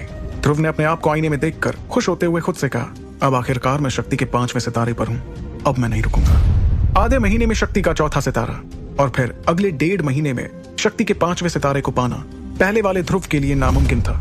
जिस तरह से ध्रुव अपनी शक्ति को बढ़ाने के लिए कड़ी मेहनत कर रहा था, उसे देखकर ऐसा लग रहा था कि अगले साल तक उसके लिए अपनी शक्ति को 7वें सितारे पर ले जाना कोई ज्यादा मुश्किल का काम नहीं होगा। लेकिन इस बात में भी कोई दो राय नहीं थी कि ध्रुव के साथ जो कुछ भी हो रहा था वो सब कुछ अमृत धारा की बदौलत ही था, क्योंकि ध्रुव इन दिनों जिस तरह की कठिन ट्रेनिंग से होकर गुजर रहा था, बिना अमृत धारा के ये सब सह पाना उसके लिए नामुमकिन था। और शायद बिना अमृत धारा के तो वो ऐसी ट्रेनिंग करते हुए 7वें सितारे तक पहुंचने से पहले ही मर सकता था। ध्रुव ने फिर आईने में खुद को देखते हुए कहा, अगर मुझे अपनी शक्तियों के सितारों को आगे बढ़ाना है तो मेरे लिए फिलहाल सबसे ज्यादा जरूरी है अमृत धारा के लिए फिर से जड़ी बूटियों को इकट्ठा करना। अपने आप से बातें करते हुए ध्रुव बेड पर आकर बैठ गया और अपने पास रखे हुए पैसों को जोड़ते हुए खुद से कहने लगा, मेरे पास अब भी इतने पैसे नहीं है कि मैं अमृत धारा के लिए जरूरी सामान को खरीद सकूं। मुझे अपनी इस हालत पर यकीन नहीं हो रहा है। मैंने कभी सपने में भी नहीं सोचा था कि पैसों की कभी मुझे इतनी ज्यादा जरूरत पड़ेगी। इस बार ध्रुव ने अंगूठी में बंद विदुर से पूछा, आचार्य, मैं आपसे ये पूछना चाहता हूँ कि क्या इस बार हम अमृत धारा बनाने के लिए पिछली बार वाली जड़ी बूटियों में से कुछ जड़ी बूटियों को कम कर सकते हैं? इस बात को नकारते हुए विदुर ने कहा, बेशक तुम चाहो तो आधे से कम जड़ी बूटियां लेकर आओ, लेकिन एक बात याद रख लेना, जिस तरह से तुम्हारी ट्रेनिंग चल रही है तुम्हें ऐसा नहीं करना चाहिए, बाकी तुम्हारी मर्जी। दरअसल ध्रुव भी विदुर के सामने नाटक कर रहा था, क्योंकि उसके पास एक रास्ता तो था, लेकिन वो सीधे तौर पर उसके बारे में अपने गुरुदेव से बात नहीं करना चाहता था। हालांकि इस बारे में वो पहले ही थोड़ी सी जानकारी विदुर को बातों ही बातों में दे चुका था। इस बार मौका पाते ही विदुर सीधे अपनी बात पर आ गया और कहने लगा, आचार्य, क्या आपको याद है कुछ दिनों पहले जब हम इरा और सनी के मुकाबले की प्रैक्टिस देख रहे थे तब मैंने आपको बताया था कि अमृत धारा के लिए पैसों के इंतजाम के बारे में मैंने कुछ सोचा है। ध्रुव की इस बात पर विदुर पलक झपकते ही अंगूठी से बाहर आ गया और उसके सामने आकर कहने लगा, हाँ, मुझे सब कुछ याद है। मैं यही तो जानना चाह रहा था कि आखिर तुम्हारे इस खुराफाती दिमाग में चल क्या रहा है। तब ध्रुव ने विदुर से कहा, ठीक है आचार्य, मैं आपको सब कुछ बताता हूँ कि मेरे दिमाग में क्या चल रहा है। पहले आप मुझे ये बताइए कि क्या आपके अलावा भी कोई इस अमृत धारा को बना सकता है? ध्रुव की इस बात पर विदुर ने तुरंत जवाब देते हुए कहा, अरे ये कैसी बात कर रहे हो तुम ध्रुव? मार्कस पर कई तरह की जड़ी बूटियां हैं और उनको सही मात्रा में मिलाने से ही कोई इस तरह की अमृत धारा बना सकता है। अगर ये मात्रा कम या ज्यादा हो जाए तो ना जाने क्या से क्या बन सकता है और उसका तुम्हारे शरीर पर कोई जोखिम भरा असर भी हो सकता है, जो तुम्हें शायद अभी नहीं लेकिन बाद में पता चलेगा। विदुर इन बातों के बारे में बता ही रहा था कि तभी ध्रुव ने उन्हें बीच में ही टोकते हुए कहा, आचार्य, मुझे ये पता है कि जड़ी बूटियों को गलत तरीके से मिलाने से नुकसान हो सकता है। मैं बस ये जानना चाहता हूँ कि क्या आपके अलावा भी कोई है जो इस अमृत धारा को बना सकता है? इस बार विदुर ने थोड़ा मुंह बनाते हुए कहा, हाँ, हो भी सकता है। विदुर के इतना कहते ही ध्रुव किसी सोच में पड़ गया। अगले ही पल विदुर ने आगे कहा, लेकिन मुझे नहीं लगता कि इस पूरे वुहान साम्राज्य में मेरे अलावा कोई और भी होगा जो इतनी बढ़िया अमृतधारा बना सके। इस बात को कहते समय विदुर की आंखों में गर्व झलक रहा था। विदुर की बात सुनकर ध्रुव ने खुश होते हुए कहा, आचार्य आप तो कमाल हो, मुझे आपसे यही उम्मीद थी। मेरे दिमाग में जो चल रहा है वो ये है कि हम इस अमृतधारा की नीलामी करवाएंगे। जब इसकी ऊंचे दामों पर बोली लगेगी तो हमारे पास पैसों की कमी नहीं होगी। हम उन पैसों से अच्छी तादाद में जड़ी बूटियां खरीदेंगे और अपने लिए और अमृतधारा बनाएंगे। ध्रुव की इस बात पर विदुर के चेहरे पर कोई खास खुशी नजर नहीं आ रही थी, क्योंकि इस तरह की चीजों को बनाने वाला कभी अपनी तैयार की गई किसी चीज को बेचना ठीक नहीं समझता था।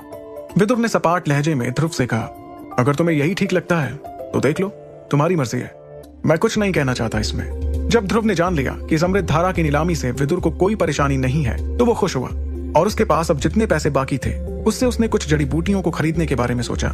कुछ ही देर में ध्रुव बाजार में पहुंचकर बहुत ही जल्द वो जड़ी बूटियां खरीद कर ले आया, जिससे विदुर ने फिर से अमृतधारा बना ली। लेकिन सस्ती जड़ी बूटियों से इस बार विदुर ने जिस अमृतधारा को बनाया था उसका रंग पहले वाले हरे रंग के मुकाबले बहुत ही बेकार सा नजर आ रहा था। इस अमृतधारा को एक छोटी सी शीशी में सुरक्षित रखने के बाद आखिरकार ध्रुव ने एक गहरी सांस लेते हुए कुछ देर के लिए अपनी आंखें बंद कर ली। कुछ देर बाद ध्रुव ने अपनी आंखें खोली और अपने पास सुरक्षित रखी हुई उस शीशी को लेकर मैसेडोनिया शहर की सबसे बड़ी नीलामी वाली जगह पर जाने के लिए निकल गया। दरबार नीलामी घर मैसेडोनिया शहर का सबसे बड़ा नीलामी घर था, जिसे वुहान साम्राज्य के सबसे रईस खानदानों में से एक दरबार परिवार संभालता था। दरबार परिवार वुहान साम्राज्य के सबसे शक्तिशाली परिवारों में से एक था। इस परिवार के सभी से रिश्ते भी बहुत अच्छे थे, यहाँ तक कि कुछ लोगों का यह भी मानना था कि उनका वुहान साम्राज्य में एक अलग ही दबदबा था। वुहान साम्राज्य में जिस तरह से जयान परिवार का दबदबा था, ठीक उसी तरह से दरबार परिवार का भी दबदबा था। उनके दबदबे का असर नीलामी के वक्त भी देखने को मिलता था। चाहे कितना भी फायदा हो या नुकसान, कोई भी दरबार परिवार के खिलाफ जाने की हिम्मत नहीं करता था। इधर दूसरी तरफ ध्रुव नीलामी घर के ठीक सामने आकर खड़ा हो गया था। अगले ही पल उसके दिमाग में कुछ आया। वो पास वाली गली से अंदर गया और वहां से अपने मुंह पर एक काले रंग का नकाब डालकर निकला। इस नकाब के साथ साथ ध्रुव ने अपना पूरा का पूरा हुलिया ही बदल लिया था। उसने सिर से पैर तक काले रंग के कपड़े पहन लिए थे, जिससे अब वो पहले से थोड़ा तगड़ा भी नजर आ रहा था।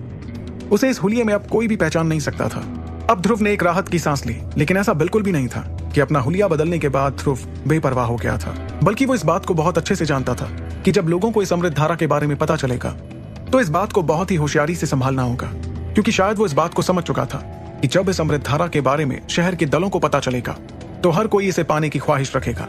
हर कोई चाहेगा कि अमृतधारा की मदद से उनका दल और भी ज्यादा शक्तिशाली हो जाए। अमृतधारा को पाने की चाह में कोई ना कोई उस तक पहुंचने की कोशिश करेगा। इसलिए ध्रुव ने अपना हुलिया बदलने का ये रास्ता चुना था। एक बार फिर से नीलामी घर के ठीक सामने खड़े होने के बाद ध्रुव ने पूरे भरोसे के साथ उस नीलामी घर में कदम रखा। हालांकि उस नीलामी घर के बाहर कुछ सैनिक खड़े नजर आ रहे थे, लेकिन किसी ने भी ध्रुव का रास्ता रोकने की हिम्मत नहीं की।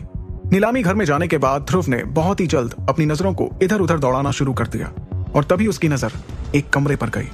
उस कमरे पर लिखा हुआ था इंस्पेक्शन रूम। ये वही जगह थी जिसकी ध्रुव को तलाश थी। जैसे ही ध्रुव ने उस कमरे के अंदर अपने कदमों को बढ़ाया तो उसने देखा कि पूरा का पूरा कमरा खाली था। तभी उसकी नजर एक अधेड़ उम्र के आदमी पर गई, जिसे देखकर ध्रुव ने दरवाजा खटखटाते हुए कहा, क्या मैं अंदर आ सकता हूँ? ध्रुव की आवाज जैसे ही उस आदमी के कानों में पड़ी, वो अपनी जगह से उठकर ध्रुव के करीब आया। ध्रुव का पहनावा देखकर उसे थोड़ा अजीब लगा, लेकिन अगले ही पल उसने ध्रुव से पूछा, क्या आप यहाँ पर किसी चीज की जांच के लिए आए हैं? ध्रुव ने भारी भरकम आवाज में जवाब दिया, हाँ बिल्कुल। दरअसल ये भारी आवाज ध्रुव की नहीं बल्कि उसकी अंगूठी में बंद विदुर की थी। इसके बाद ध्रुव कमरे के अंदर चला आया और उसने उस आदमी के सामने अमृतधारा की शीशी निकाल कर रख दी। उस आदमी ने अमृतधारा की शीशी को उठाया और उसे गौर से देखते हुए सूंघने लगा। अगले ही पल उसके चेहरे के हाव भाव बदल गए और उसने ध्रुव को इज्जत देते हुए पूछा, क्या ये आपने बनाया है? उसके सवाल पर विदुर की आवाज आई, हाँ इसे मैंने तैयार किया है। क्या मैं पूछ सकता हूँ कि ये क्या है और इसके क्या फायदे हैं? उसके सवाल पर पूरे आत्मविश्वास के साथ विदुर की आवाज आई, अमृतधारा, आप इसे अमृतधारा कह सकते हैं। ये लोगों की शक्तियों को बढ़ाने में मदद करता है, लेकिन ये सिर्फ एकलव्य रैंक को हासिल करने तक ही काम आएगा। इतना जानने के बाद उस आदमी ने हैरानी के साथ कहा, तो क्या सच में ये एकलव्य रैंक हासिल करने में मदद करता है? आपको विश्वास है? उस आदमी ने ये बात इसलिए दोहराई क्योंकि मार्कस में हर कोई एक बात जानता था, और वो बात ये थी कि एकलव्य रैंक को हासिल करने के लिए अगर किसी दवा का इस्तेमाल किया जाए तो रैंक पर पहुंचने से पहले आपकी जान भी जा सकती थी। ऐसा इसलिए क्योंकि एकलव्य रैंक के पहले आपके शरीर की ताकत बहुत ही कम होती है और हो सकता है दवाई का असर आपके शरीर पर इतना ज्यादा हो जाए कि आप इसे झेल ना पाओ और आपकी जान चली जाए। यही बात सोचते हुए वो आदमी ध्रुव को घूर रहा था। वो इसकी बोली लगवाने के लिए सहमत भी था और नहीं भी, ये देखकर ध्रुव थोड़ा परेशान हो गया। आगे की कहानी जानने के लिए सुनते रहिए सुपर योद्धा। उस आदमी के चेहरे के हाव भाव को भांप कर ध्रुव की आड़ लेते हुए विदुर ने अंगूठी में से ही कहा, आप जैसा सोच रहे हैं मेरी अमृत धारा बिल्कुल भी वैसी नहीं है। इस अमृत धारा के जरिए शक्ति के सितारे को बढ़ाने में काफी मदद मिलेगी। ये ट्रेनिंग के दौरान इंसान की घायल मांसपेशियों को बहुत ही जल्द मजबूत कर देती है, जिससे कि आप अपनी ट्रेनिंग को आगे भी जारी रख पाते हैं। इससे किसी को कोई भी नुकसान नहीं होगा। इतना सुनने के बाद उस आदमी ने शीशी को वापस मेज पर रख दिया और कहा, क्या आप थोड़ी देर के लिए रुक सकते हैं? उसके इतना कहते ही एक पल के लिए ध्रुव सोच में पड़ गया और विदुर से कहने लगा, आचार्य कहीं ऐसा तो नहीं कि इस आदमी को अमृत धारा के बारे में कुछ पता चल गया है और अभी हमारे खिलाफ किसी साजिश को अंजाम देने के बारे में सोच रहा हो? ये सुनकर तुरंत विदुर ने धीमी आवाज में जवाब देते हुए कहा, अरे इतना घबराओ मत, ऐसी कोई बात नहीं है, पहले उसकी पूरी बात तो सुन लो। तभी उस शख्स ने अपनी बात को पूरा करते हुए कहा, दरअसल इस दवा को परखने के लिए मुझे किसी खास आदमी को बुलाना होगा। ये सुनने के बाद अब ध्रुव को विदुर की बातों पर यकीन हुआ और उसने हाँ के इशारे में अपना सिर हिलाते हुए कहा, जी ठीक है, आप इसे परखने के लिए जिसे चाहे बुला सकते हैं। इतना कहते हुए ध्रुव वहीं पास में रखी हुई कुर्सी पर जाकर बैठ गया। उस शख्स के कमरे से बाहर जाने के बाद भी ध्रुव और विदुर ने होशियारी से काम लिया और उस इंस्पेक्शन रूम में बिना एक दूसरे से बात करते हुए चुपचाप बैठे रहे, क्योंकि दोनों अपनी पहचान को किसी के भी सामने उजागर नहीं करना चाहते थे। कुछ ही देर में वो आदमी अपने साथ एक और आदमी लेकर इंस्पेक्शन रूम में वापस आ गया। उस दूसरे आदमी ने एक हरे रंग का कपड़ा पहना था, लेकिन उसके कपड़ों पर कुछ इस तरह के निशान थे जिसे देखकर ये साफ साफ पता चल रहा था कि वो एक हकीम था। उस आदमी ने उस हकीम का परिचय देते हुए कहा, मैं आपको बताना चाहूंगा कि ये हमारी नीलामी घर के चरक गुरु हैं, जो महादक्ष रैंक हासिल कर चुके हैं, यानी शून्य, एकलव्य और दक्ष रैंक से भी आगे। साथ ही साथ ये हकीम भी हैं, इसलिए इन्हें चरक गुरु कहते हैं। चरक गुरु की पहचान जानने के बाद ध्रुव थोड़ा सा हैरान हो गया। ऐसा पहली बार था जब उसने अपनी आंखों के सामने विदुर की तरह ही किसी औषधि बनाने वाले हकीम को देखा था। चरक गुरु के चेहरे पर एक अहंकार वाली मुस्कुराहट नजर आ रही थी, एक ऐसी मुस्कुराहट जो कि अमूमन हर हकीम के चेहरे पर होती ही थी। जिस वक्त ध्रुव चरक गुरु को गौर से देख रहा था, उसी समय चरक गुरु भी ध्रुव को समझने की कोशिश में लगा हुआ था। मार्कस पर हकीम शक्तिशाली तो थे ही साथ वो तरह तरह की औषधि बनाने में माहिर हुआ करते थे, इसलिए उनकी सभी इज्जत करते थे। चरक गुरु ने ध्रुव की उस शीशी को उठाया और उसे ध्यान से देखने लगा। उसने उस शीशी के ढक्कन को खोला और उसकी खुशबू को सूंघकर कुछ समझने की कोशिश की। अगले ही पल उसने शीशी की कुछ बूंदों को एक कांच की ट्यूब में डालकर उसमें एक पाउडर मिलाया, जिससे उसका रंग बदलकर और गहरा हरा हो गया। उस अमृत धारा की सिर्फ 2 बूंदों को परखने के बाद ही चरक गुरु के चेहरे का रंग उड़ गया था। अब उसकी नजरों में ध्रुव की अहमियत बढ़ गई थी। चरक गुरु ने उस आदमी के पास जाकर उससे कहा, यह अमृत धारा बढ़िया है, इन्होंने जो भी इसके बारे में बताया सब सच है। चरक गुरु से इतना जानने के बाद उस आदमी के चेहरे पर एक राहत नजर आई। उसने गहरी सांस ली और ध्रुव के पास आकर बोला, क्या आप इस अमृत धारा की नीलामी के बारे में सोच रहे हैं? उस आदमी के इतना कहते ही ध्रुव ने बिना देर किए तुरंत जवाब दिया, हाँ, आपने बिल्कुल ठीक कहा, मैं इसकी नीलामी के बारे में ही सोच रहा था। क्या आप इसकी नीलामी जल्द से जल्द करा सकते हैं? ध्रुव की इस उत्सुकता को देखते हुए उस आदमी ने तुरंत ध्रुव के हाथों में एक काला कार्ड थमाते हुए कहा, हाँ जरूर, क्यों नहीं, आप इस कार्ड को अपने पास रख लीजिए और उस हॉल की ओर चले जाइए। इस वक्त हॉल में नीलामी चल ही रही है। अगर सब कुछ ठीक रहा तो आपकी इस अमृत धारा को भी वहां पर कोई ना कोई खरीदार जरूर मिल जाएगा। उसके इतना कहते ही ध्रुव ने हाँ के इशारे में अपना सिर हिलाया और जरा भी देर ना करते हुए उस काले रंग के कार्ड को लेकर हॉल की ओर अपने कदमों को बढ़ाने लगा। ध्रुव के इंस्पेक्शन रूम से निकलने के तुरंत बाद वो आदमी चरक गुरु के पास गया और धीरे से उससे पूछने लगा, चरक गुरु, क्या सही में वो आपको कोई हकीम नजर आता है? उनकी बात पर चरक गुरु ने तुरंत जवाब दिया, हाँ, वो सही में एक हकीम है। उसकी आवाज में जो भरोसा नजर आ रहा था, उससे मुझे साफ लग रहा है कि वो झूठ नहीं बोल रहा था। इतना कहने के बाद चरक गुरु ने कुछ सोचते हुए आगे कहा, लेकिन मुझे ये समझ नहीं आ रहा है कि वो आखिर आया कहां से है, क्योंकि जहां तक मुझे मालूम है मेसोडोरिया शहर में ऐसा तो कोई हकीम है ही नहीं जो कि एकलव्य रैंक को हासिल करने के लिए अमृत धारा को बना सके। चरक गुरु की इस बात पर उस शख्स ने तुरंत सवाल करते हुए कहा, अगर आप कहें तो मैं उसके बारे में कुछ पता लगाने की कोशिश करूं। यह सुनकर चरक गुरु ने बिना देर किए कहा, नहीं, अभी नहीं, सभी हकीम बड़े ही अजीबोगरीब तरह के होते हैं। अगर उसे इस बात की जरा भी भनक लग गई कि कोई उसकी जासूसी कर रहा है तो फिर वो और भी ज्यादा सतर्क हो जाएगा। फिलहाल ऐसा कोई भी कदम गलती से भी मत उठाना, इतना कहने के बाद चरक गुरु ने उस आदमी के पास आकर धीरे से कहा, तुम उसके लिए कुछ ऐसा करो जिससे कि उसे हमारी नीलामी से कोई ना कोई फायदा पहुंचे, और इसके लिए तुम्हें क्या करना है मेरे ख्याल से तुम इस बारे में अच्छे से जानते हो। उस आदमी ने एक शातिर मुस्कान के साथ कहा, जी मैं समझ गया, आपका मतलब क्या है, काम हो जाएगा। इंस्पेक्शन रूम से बाहर जाने से पहले चरक गुरु ने उस आदमी से कहा, और हाँ, एक बात हमेशा याद रखना, भले ही अमृत धारा लाने वाला वो शख्स हमारा अच्छा दोस्त ना बन पाए, लेकिन हमें ऐसी कोई गलती नहीं करनी है जिससे कि वो हमारा दुश्मन बन जाए, वरना नतीजा ना तुम जानते हो और ना ही मैं। उधर दूसरी तरफ नकाबपोश ध्रुव ने उस हॉल के अंदर अपना कदम रखा जहां नीलामी चल रही थी। इस बड़े से हॉल में रोशनी कम और अंधेरा ज्यादा था। हॉल के बीचों बीच लाल रंग का गाउन पहने एक लड़की खड़ी थी। उस लड़की के ठीक ऊपर रोशनी का एक गोल घेरा पड़ रहा था और पूरे हॉल में सिर्फ उस लड़की पर ही रोशनी थी। उस लड़की के वहां पर खड़े होते ही लोगों की तालियों की गड़गड़ाहट से पूरा हॉल गूंज रहा था। इस माहौल को देखकर ध्रुव भी हैरान रह गया। हॉल के बीचों बीच लाल गाउन में खड़ी वो लड़की किसी भी चीज की नीलामी के लिए अपनी आकर्षित कर देने वाली मीठी आवाज का इस्तेमाल कर रही थी। ये उसकी आवाज का जादू ही था जो एक साधारण सी चीज की कीमत को भी आसमान तक पहुंचा देता था। हॉल में ध्रुव ने अपनी नजरों को चारों तरफ दौड़ाया और अपने लिए ऊपर की तरफ एक खाली जगह ढूंढकर बैठ गया। इस जगह पर बैठकर ध्रुव अब उस लड़की को अच्छे से देख पा रहा था। वहां बैठने के थोड़ी देर बाद आसपास से आती आवाजों को सुनकर उसे इस बात का अंदाजा लग गया कि नीलामी में आए आधे से ज्यादा लोग सिर्फ उस लड़की को देखने के लिए ही वहां पर आए हुए थे। ये लड़की दरबार महल की हर नीलामी को संभालने वाली सायरा दरबार थी। मैसेडोरिया शहर में सायरा की खूबसूरती के चर्चे चारों तरफ फैले हुए थे। उसका गोरा रंग, पतली गर्दन और तीखे नयन नक्श से किसी की नजर नहीं हटती थी, और वो जो कुछ भी पहनती उसमें वो किसी भी अप्सरा से कम नहीं लगती थी। हॉल के बीचों बीच खड़ी सायरा को देखने के बाद ध्रुव ने हॉल में बैठे सभी लोगों की तरफ नजरें घुमाना शुरू किया। तभी उसकी नजर एक ऐसे शख्स पर पड़ी जिसे देखकर वो पूरी तरह से हैरान हो गया और उसके मुंह से निकला, बाबा यहाँ पर? अपने पिता अरेंद्र को वहां देखने के बाद कुछ वक्त के लिए उसकी नजरें उन पर ही ठहर गईं और उसने मनी मन में कहा, क्या बाबा को भी इस लड़की में कोई दिलचस्पी है जो वो यहाँ पर आए हुए हैं? लेकिन अपने पिता को लगातार हैरानी से देखने के बाद अगले ही पल उसे इस बात का एहसास हुआ कि वो उनके बारे में गलत सोच रहा था, क्योंकि अरेंद्र की नजर सायरा पर नहीं बल्कि नीलामी के लिए आने वाली किसी चीज का इंतजार कर रही थी।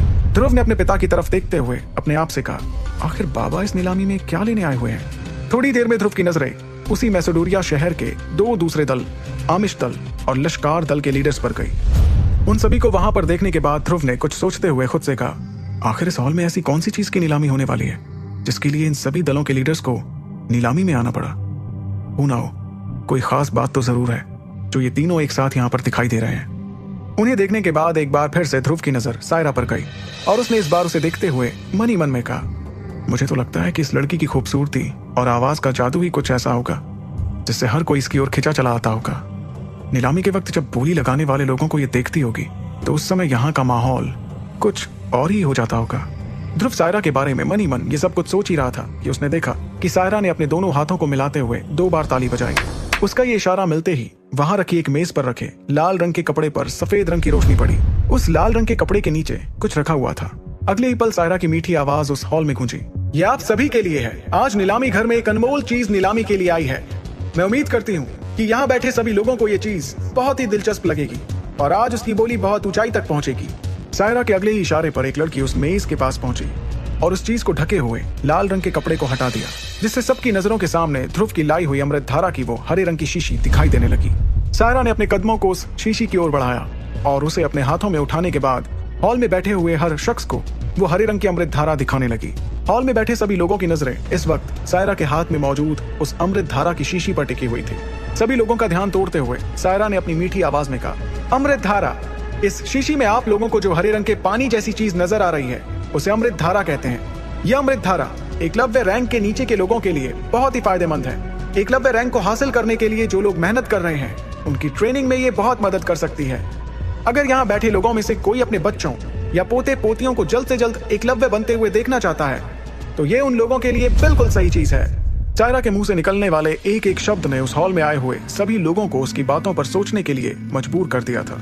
सायरा नीलामी के दौरान जैसे जैसे लोगों को अमृत धारा के बारे में बताई जा रही थी, सभी उसकी बातों में खोते जा रहे थे। लेकिन कुछ लोग ऐसे भी थे जो इस अमृत धारा के बारे में जानना चाहते थे। उन्हीं में से किसी एक ने सायरा से सवाल किया, अमृत धारा तो क्या ये सही में शक्तियों के सितारे को जल्दी जल्दी बढ़ाने में मदद करती है? इस सवाल के जवाब में सायरा ने बड़े ही प्यार से मुस्कुराते हुए कहा, जी हाँ, बिल्कुल सही। इस अमृत धारा की जांच हमारे चरक गुरु ने की है। इसे अपनी शक्तियों को बढ़ाने के लिए इस्तेमाल किया जा सकता है। इसमें किसी को कोई भी परेशानी नहीं होगी। इस बात के लिए मैं आप सभी को भरोसा दिलाती हूँ। सायरा ने जैसे ही अमृत धारा पर भरोसा दिलाने के लिए चरक गुरु का नाम लिया, उसके बाद जिन लोगों को इस पर थोड़ा बहुत शक हो रहा था, अब उन्होंने भी इस बारे में सवाल उठाने बंद कर दिए। यहाँ हर कोई जानता था कि चरक गुरु की जांच की हुई औषधि कभी भी गलत साबित नहीं हो सकती थी। यहाँ तक कि हॉल में मौजूद तीनों दलों के लीडर्स भी चरक गुरु को बहुत मानते थे। अमृत धारा के लिए इस तरह का माहौल देखकर अब कोने में बैठे हुए नकाबपोश ध्रुव ने एक गहरी सांस ली और मन ही मन कहा, ऐसा लग रहा है कि आज अमृत धारा के लिए बहुत बढ़िया बोली जाने वाली है। मन ही मन खुद से इतना कहने के बाद ध्रुव का ध्यान अपने पिता अरेंद्र की ओर गया। उसने अपने पिता के चेहरे को ध्यान से देखने के बाद गौर किया कि वो शायद अमृत धारा में दिलचस्पी ले रहे थे। इधर जैसे ही सायरा ने अमृत धारा से जुड़े सभी सवालों के जवाब दिए, हॉल में से किसी की आवाज गूंजी, 8500 सोने के सिक्के। तुरंत ही किसी और ने भी अगली बोली लगाते हुए कहा, 9000 सोने के सिक्के। अमृत धारा के लिए बोली की कीमत बहुत ही जल्द बढ़ते हुए 13000 सोने के सिक्कों तक पहुंच गई।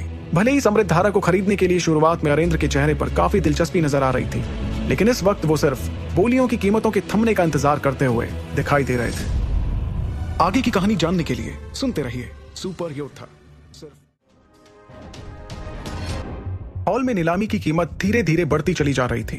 तभी वहां अचानक से किसी बूढ़े की मगर एक रौबदार आवाज गूंजी, 20000 सोने के सिक्के। नीलामी की इस बोली को सुनते ही जब हॉल में बैठे सभी लोगों ने उस आवाज की ओर अपनी नजरें घुमाई तो उन्हें वहां एक बूढ़ा आदमी बैठा हुआ दिखाई दिया। उस आदमी की एक आंख पर आधा दूरबीन नुमा चश्मा लगा था। यह आदमी कोई और नहीं बल्कि आमिश दल का प्रमुख अबराल आमिश था। उसकी इस रौबदार आवाज के बाद कुछ देर के लिए नीलामी हॉल में सन्नाटा सा छा गया, क्योंकि वहां मौजूद आधी से ज्यादा लोगों में आमिश दल के बराबर बोली लगाने का दम नहीं था। आमिश दल के प्रमुख अबराल आमिश के इस बोली लगाने पर वहीं मौजूद दूसरे किसी शख्स ने अपनी रौबदार आवाज में उसका मजाक उड़ाते हुए कहा, अरे अबराल, मुझे नहीं मालूम था कि तुम्हें भी इसकी जरूरत है। वैसे तुम्हें नहीं लगता कि इसके लिए तुम्हारी उम्र कुछ ज्यादा हो चुकी है? इतना कहते हुए वो शख्स हंसने लगा। उसकी बात का जवाब देते हुए अबराल ने कहा, अरे लश्कार दल के लीडर ममराज लश्कार, मैं इस अमृत धारा को अपने पोते के लिए भी तो खरीद सकता हूँ। अबराल की इस बात पर ममराज ने अपनी शातिर हंसी के साथ कहा, अच्छा, फिर तो मैं भी अपने पोते के लिए इसे खरीदने के बारे में सोच सकता हूँ। चलो तो फिर देखते हैं कि तुम्हारे पोते की किस्मत में क्या लिखा है। इतना कहने के बाद ममराज ने तेज आवाज में कहा, 22000 सोने के सिक्के। उसके इतना कहते ही अबराल ने उस अमृत धारा के लिए बोली लगाते हुए कहा, 23000। इस पर तुरंत ममराज लश्कार ने भी अपनी बोली की कीमत बढ़ा दी और कहा, 25000। वैसे ममराज लश्कार और अबराल आमिश दोनों अपने अपने दल के प्रमुख थे और दोनों में दोस्ती भी थी, लेकिन जहां पैसों की बात आ जाए तो दोनों अपना अपना रंग दिखाना शुरू कर देते थे। ये दोनों साथ मिलकर चौरे दल के प्रमुख को परेशान करने का कोई भी मौका नहीं छोड़ते थे, क्योंकि इनकी नजर चौरे दल के कब्जे में मौजूद हर चीज पर थी। मगर आज ये दोनों अमृत धारा की बोली लगाने के लिए इस तरह से लड़ते हुए नजर आ रहे थे जैसे कि एक ही रोटी के टुकड़े के लिए दो कुत्ते आपस में लड़ते हैं, जिससे कि अमृत धारा की बोली अब 31000 सोने के सिक्कों तक जा पहुंची थी। तभी पूरे हॉल को हैरान करते हुए एक दमदार आवाज में अगली बोली गूंजी, 40000। ये बोली सुनकर नीलामी हॉल में बैठे सभी लोगों के साथ साथ आमिश दल और लश्कार दल के दोनों लीडर भी दंग रह गए। ये आवाज शौर्य दल के लीडर अरेंद्र शौर्य की थी। अरेंद्र की तरफ देखते हुए अबराल आमिश ने अपने चेहरे पर एक शातिर हंसी लाते हुए कहा, अरेंद्र, लगता है आपको इस अमृत धारा की सबसे ज्यादा जरूरत है, क्योंकि हम दोनों के पोतों से पहले तुम्हारे बेटे ध्रुव की शक्तियों का बढ़ना जरूरी है। अबराल के इतना कहते ही ममराज भी उसके साथ हंसने लगा। उन दोनों की हंसी पर ताला लगाते हुए अरेंद्र ने सटीक पलटवार करते हुए जवाब दिया, आमिश, अगर तुम अमृत धारा को वाकई में चाहते हो तो एक और ऊंची बोली लगा दो। मैं अगली बोली नहीं लगाऊंगा, ये मेरा तुमसे वादा है। अरेंद्र की इस बात पर ममराज और अबराल दोनों खामोश हो गए, क्योंकि हकीकत में दोनों जान चुके थे कि इस अमृत धारा को अरेंद्र जरूर खरीदेगा। वो दोनों तो मिलकर बस अरेंद्र को परेशान करते हुए सिर्फ नीलामी की कीमत को बढ़ा रहे थे। कीमत बढ़ाने में वो दोनों बहुत हद तक कामयाब भी हो चुके थे, लेकिन इन दोनों की इस चाल को अरेंद्र अच्छे से समझ चुके थे। मगर इस समय वो अपने बेटे ध्रुव की शक्तियों को बढ़ाने के लिए कुछ भी कर सकते थे, इसलिए उन्होंने कीमत की परवाह किए बिना अमृत धारा के लिए सबसे ऊंची बोली लगा दी थी। पर अब देखना तो यह था कि क्या ये नीलामी और भी आगे तक जाएगी। अरेंद्र की इस बात पर अबराल कुछ सोचने लगा और फिर उसने बोली लगाना बंद कर दिया, क्योंकि असल में वो इस अमृत धारा के लिए नहीं बल्कि इस नीलामी के बाद होने वाली अगली नीलामी के लिए आया हुआ था। उधर दूसरी तरफ अबराल का रवैया देखने के बाद लश्कार दल के प्रमुख ममराज ने भी अमृतधारा के लिए बोली लगाना बंद कर दिया, क्योंकि उसकी नजर भी अबराल की तरह अगली नीलामी पर थी। जब अरेंद्र के बोली लगाने के बाद किसी ने भी अगली बोली नहीं लगाई, तब सायरा ने सभी को अपनी मदहोश कर देने वाली आवाज में याद दिलाते हुए कहा, शौर्य दल के लीडर अरेंद्र ने इस अमृतधारा की आखिरी बोली 40,000 सोने के सिक्कों की लगाई है। क्या कोई है जो अब भी इसके लिए बोली लगाना चाहता है? सायरा के इतना कहने के बाद अगली बोली लगाने के लिए किसी की भी आवाज नहीं आई, इसलिए सायरा ने आगे कहा, क्योंकि आखिरी बोली शौर्य दल के लीडर ने लगाई है, इसलिए अमृतधारा उनकी हुई। अगले ही पल सायरा ने अपने पास रखे हुए एक लकड़ी के छोटे से हथौड़े को उठाया और उसे मेज पर 2 बार मारते हुए अमृतधारा की बोली को पूरा किया। हॉल में मौजूद सब लोग समझ गए कि अमृतधारा को उसका मालिक मिल चुका था। फिर अचानक पूरा हॉल तालियों की गड़गड़ाहट से गूंज उठा और पूरे हॉल में रोशनी जगमगा उठी। रोशनी इतनी ज्यादा थी कि अब सभी एक दूसरे के चेहरे को साफ साफ देख पा रहे थे, लेकिन ध्रुव के नकाबपोश होने की वजह से उसे कोई भी नहीं पहचान सकता था। आखिरकार जब इतना कुछ करने के बाद भी अमृतधारा ध्रुव के पिता के पास ही आ गई, तो उसे अब कुछ समझ नहीं आ रहा था कि वो रोए या हंसे। अब उसके पास जो पैसे आने वाले थे वो उसके बाबा के ही थे। इधर दूसरी तरफ एक बार फिर से सायरा ने हवा में अपना हाथ लहराते हुए कहा, अगली नीलामी के लिए सभी तैयार रहें।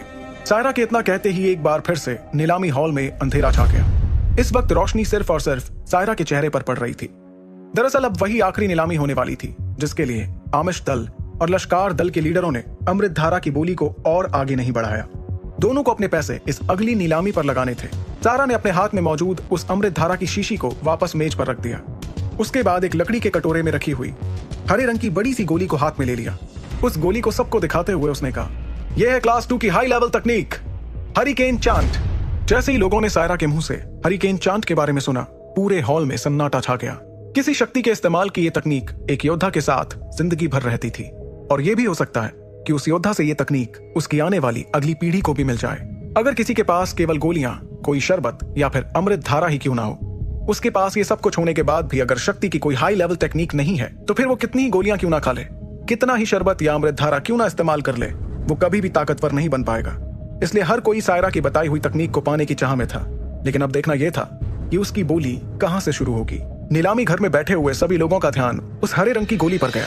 वो गोली इतनी ज्यादा आकर्षक नजर आ रही थी कि कुछ पल के लिए लोग सायरा को तो भूल ही गए। वहीं हॉल में बैठे अरेंद्र का अब इस बोली में शामिल होना बहुत मुश्किल था, क्योंकि उन्होंने एक बहुत बड़ी रकम अमृत धारा की बोली में लगा दी थी। हो सकता है यही शायद उन दोनों दलों के लीडरों की चाल थी। वहीं ध्रुव ने यह सब जानने के बाद खुद से कहा, इसमें कोई हैरानी की बात नहीं है कि तीनों दलों के प्रमुख इसे हासिल करने के लिए यहाँ आए हैं, क्योंकि क्लास 2 की हाई लेवल तकनीक आम तकनीकों से काफी बेहतर है। हर कोई इसे पाना चाहेगा। अब तो ये देखना है कि इसकी नीलामी किस हद तक जाती है। अपने आप से बात करते हुए ध्रुव ने कहा, एक बात तो आज साफ हो जाएगी, अब जिस किसी के पास भी ये तकनीक जाएगी, उसके पास एकलव्य बनने का एक आसान तरीका होगा, और हो सकता है कि आने वाले दिनों में वो सभी दलों में सबसे शक्तिशाली बनकर सबके सामने उभर कर आए। ध्रुव को इस तरह से परेशान देखकर उसकी अंगूठी में बैठे विदुर ने कहा, आखिर इसमें ऐसी क्या बात है, ये तो सिर्फ क्लास 2 की एक हाई लेवल तकनीक ही है ना।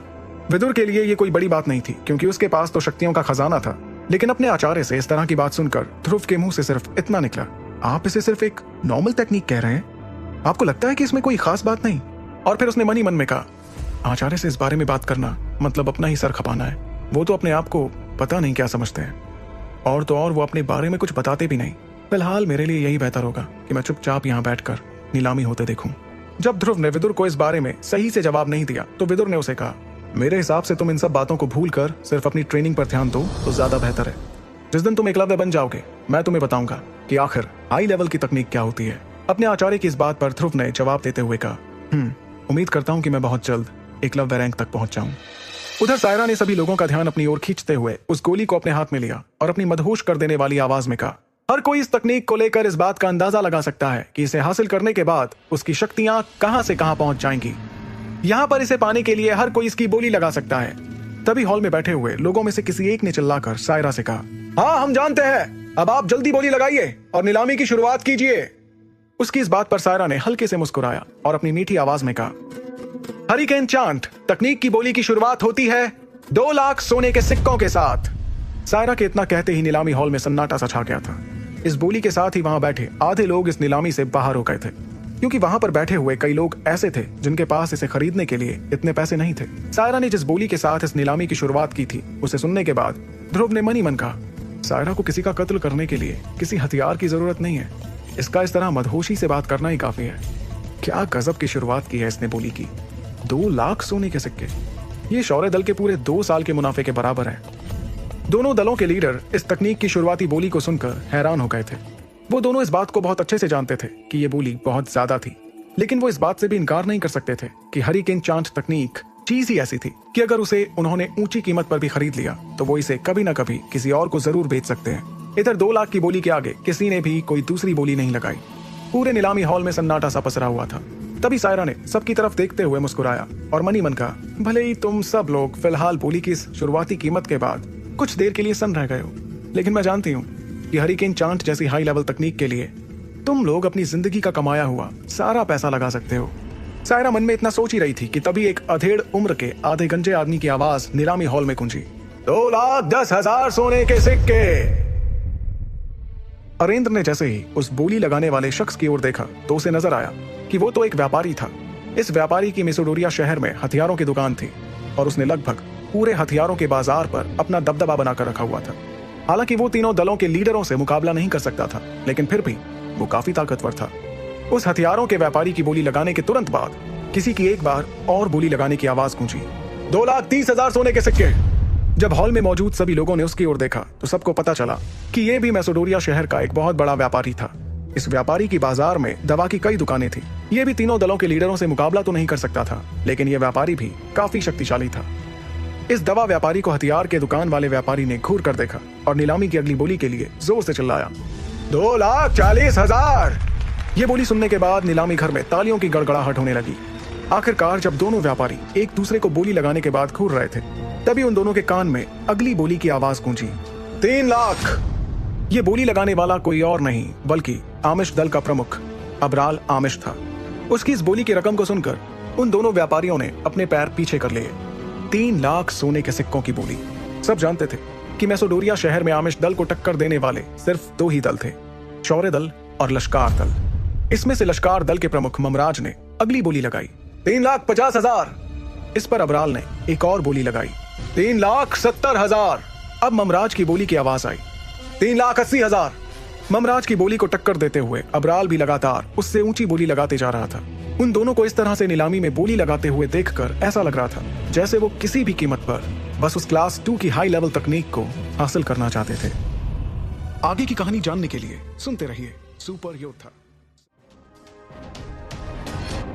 इसी तरह से बोली की कीमत लगातार बढ़ती जा रही थी, लेकिन ममराज ने 4,30,000 सोने के सिक्कों की बोली पर अपने आप को आगे बोली लगाने से रोक लिया, क्योंकि 4,30,000 के आगे बोली लगाने से लश्कार दल को किसी आर्थिक मुसीबत का सामना करना पड़ सकता था। तभी अपनी एक और बोली बढ़ाते हुए अबराल ने गुस्से से ममराज को देखते हुए चिल्लाया, 4,50,000 सोने के सिक्के। तीनों दलों में से शौर्य दल और लश्कार दल के पास क्लास 2 की कुछ मीडियम लेवल की तकनीकें थीं, लेकिन आमिश दल के पास सिर्फ क्लास 2 के लो लेवल की तकनीकें ही थीं। और इसी वजह से नीलामी के दौरान आमिश दल का प्रमुख अबराल आमिश किसी भी कीमत पर क्लास 2 की हाई लेवल की तकनीक हरिकेन चांट को हासिल करना चाह रहा था। तभी नीलामी हॉल में सभी को हैरान करते हुए एक बार फिर से किसी की नीलामी की बोली के लिए दमदार आवाज गूंजी, 5 लाख। इस बोली ने नीलामी हॉल में बैठे हुए सभी लोगों को हैरान कर दिया था और अब सभी के चेहरे पर इस नीलामी वाले शख्स का चेहरा देखने की बेसब्री नजर आ रही थी। ये आवाज किसी और की नहीं बल्कि शौर्य दल के लीडर अरेंद्र की थी। आमिश दल और लश्कार दल के दोनों लीडरों की बोली को मात देते हुए अरेंद्र की इस बोली को सुनने के बाद सायरा के चेहरे पर सभी को आकर्षित करने वाली मुस्कान आ गई। जब अरेंद्र ने नीलामी की कीमत को और बढ़ा दिया तब अबराल को बहुत गुस्सा आने लगा और फिर उसने ना चाहते हुए भी एक बार और बोली को बढ़ाते हुए कहा, 5,50,000 सोने के सिक्के। अबराल की इस बोली के बाद अब सभी की नजरें अरेंद्र पर टिकी हुई थी। सभी ये उम्मीद लगा रहे थे कि अरेंद्र फिर से एक बार अबराल से ज्यादा बोली लगाएंगे, लेकिन अरेंद्र ने अबराल की ओर देखकर मुस्कुराया। अरेंद्र की यह मुस्कुराहट अबराल के लिए इस बात का इशारा थी कि पहले वाली नीलामी में जो उसने बोली की कीमत को बढ़ाया था, ठीक ऐसा ही इस बार अरेंद्र ने उसके साथ करके अपना बदला पूरा कर लिया था। अरेंद्र ने मुस्कुराते हुए अबराल से कहा, आमिश दल के लीडर अबराल, मैं तुम्हें बधाई देता हूँ। अब तुम्हारे दल के पास क्लास 2 की हाई लेवल तकनीक हरिकेन चांट है। अरेंद्र के मुंह से यह बधाई सुनकर अबराल को खुशी नहीं बल्कि बहुत गुस्सा आ रहा था, क्योंकि वो समझ चुका था कि अरेंद्र ने नीलामी की कीमत बढ़ाने के लिए बोली लगाई थी और उसकी ये जीत किसी हार से कम नहीं थी। बधाई के जवाब में अबराल ने कहा, अरेंद्र, मुझे तुम्हारी ये हरकत हमेशा याद रहेगी। अरेंद्र को इतना कहने के बाद अबराल ने खूबसूरत सायरा की तरफ देखा। इस नीलामी की जीत में अबराल को अरेंद्र से जो हार मिली थी वो उसे भुला नहीं पा रहा था और लाख कोशिश करने के बाद भी अपने चेहरे से अपनी हार को छुपा नहीं पा रहा था। अपने उसी गुस्से में उसने चिल्लाते हुए सायरा से कहा, सायरा, क्या अब नीलामी को खत्म माना जा सकता है? भले ही अबराल नीलामी की कीमत बढ़ने पर गुस्से से तिलमिला रहा था, लेकिन उससे सायरा को रत्ती भर भी फर्क नहीं पड़ रहा था। उसने मुस्कुराते हुए अबराल को देखा, हाँ के इशारे में अपना सिर हिलाया, फिर मेज पर रखे उस छोटे से लकड़ी के हथौड़े को उठाकर 2 बार वहीं पर उसे थपथपाते हुए कहा, हरिकेन चांट आमिश दल का हुआ। इधर दूसरी तरफ भले ही पहली नीलामी ध्रुव के पिता को थोड़ी भारी पड़ी हो, लेकिन आखिरी नीलामी में जिस तरह से उन्होंने अपना बदला लेकर अबराल को हरिकेन चांद को बढ़ी हुई कीमत पर खरीदने के लिए मजबूर किया था, उसे देखकर ध्रुव को काफी सुकून मिला। नीलामी खत्म होने के बाद ध्रुव नीलामी हॉल से निकलकर दोबारा इंस्पेक्शन रूम में आ गया और अपने पैसों के लिए वहां पर किसी के आने का इंतजार करने लगा।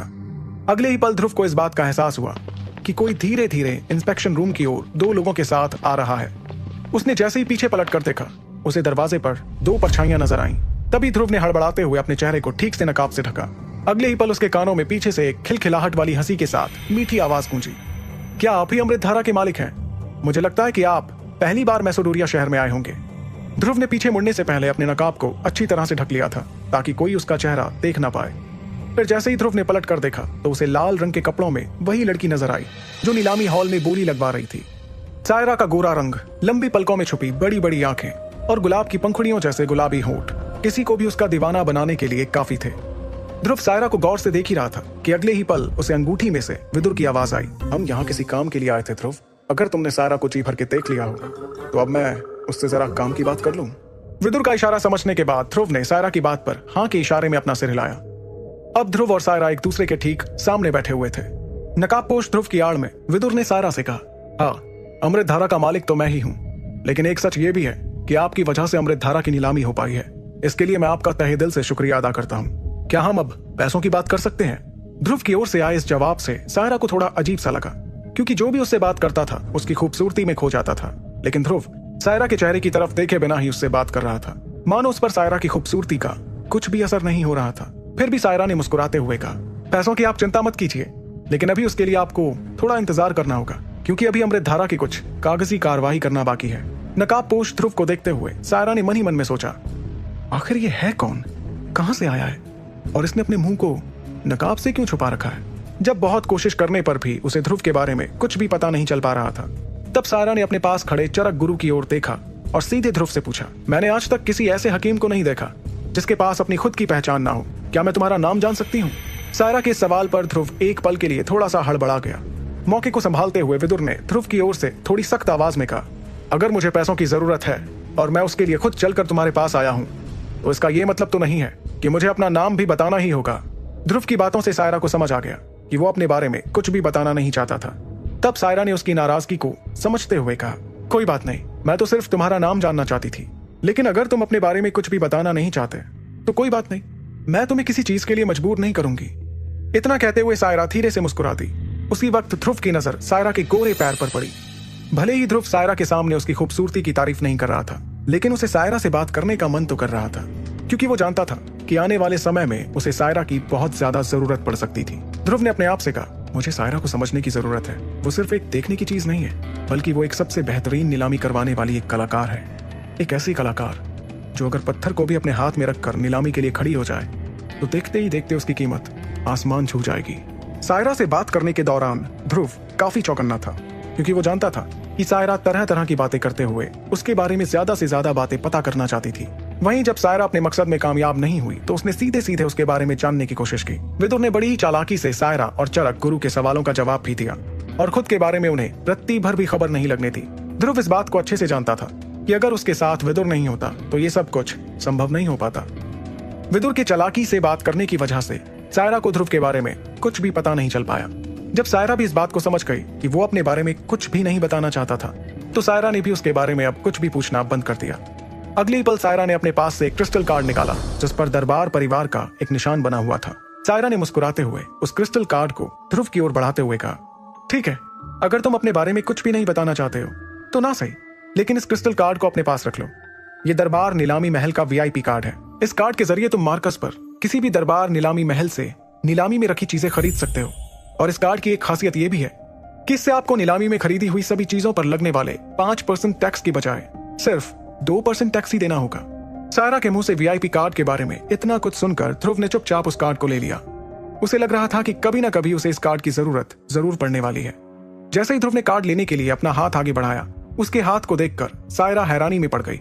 उसने मन ही मन खुद से कहा, मैं जब भी इस नकाबपोश इंसान से बात कर रही थी तो मुझे इसकी आवाज सुनकर ऐसा लग रहा था कि ये कोई बूढ़ा इंसान होगा, लेकिन इसके हाथों को देखकर ऐसा बिल्कुल भी नहीं लग रहा, बल्कि इसके हाथों से तो ये काफी जवान नजर आ रहा है। आखिर ये माजरा क्या है?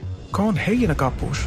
उसी समय इंस्पेक्शन रूम में एक लड़की आई और उसने सायरा को एक हरे रंग का कार्ड दिया। उस हरे कार्ड को अपने हाथ में लेने के तुरंत बाद सायरा ने उस कार्ड को ध्रुव की ओर बढ़ाते हुए कहा, ये लो, इस कार्ड में आपकी अमृत धारा औषधि की नीलामी की रकम है, लगभग 40,000 सोने के सिक्के।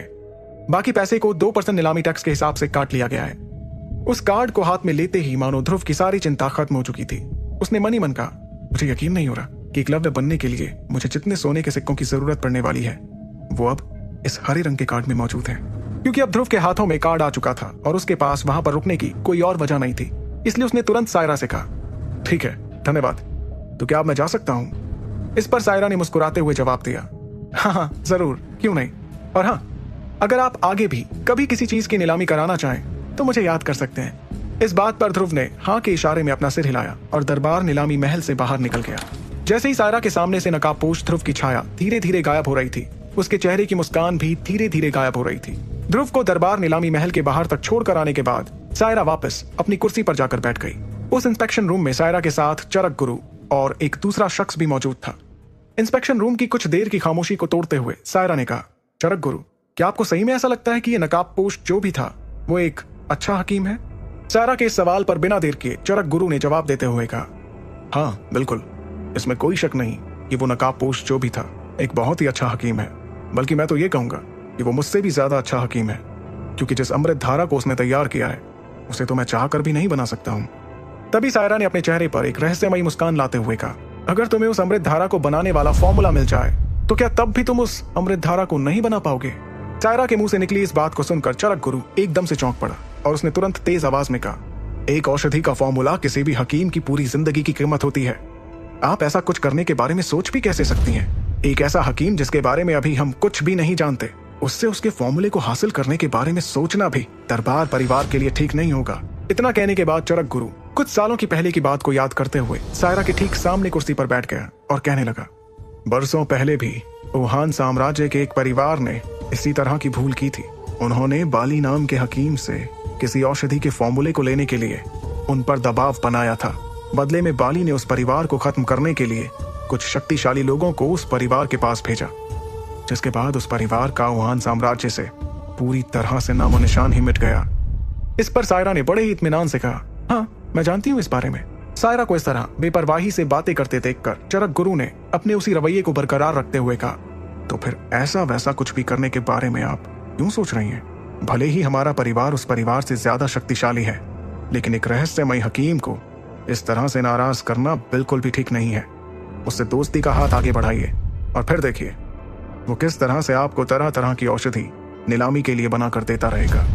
चरक गुरु की बात सुनकर सायरा कुछ सोचने लगी, लेकिन अभी भी उसको देखकर इस बात का अंदाजा लगा पाना मुश्किल था कि आखिर वो ध्रुव के बारे में क्या सोच रही थी। आगे की कहानी जानने के लिए सुनते रहिए सुपर योद्धा।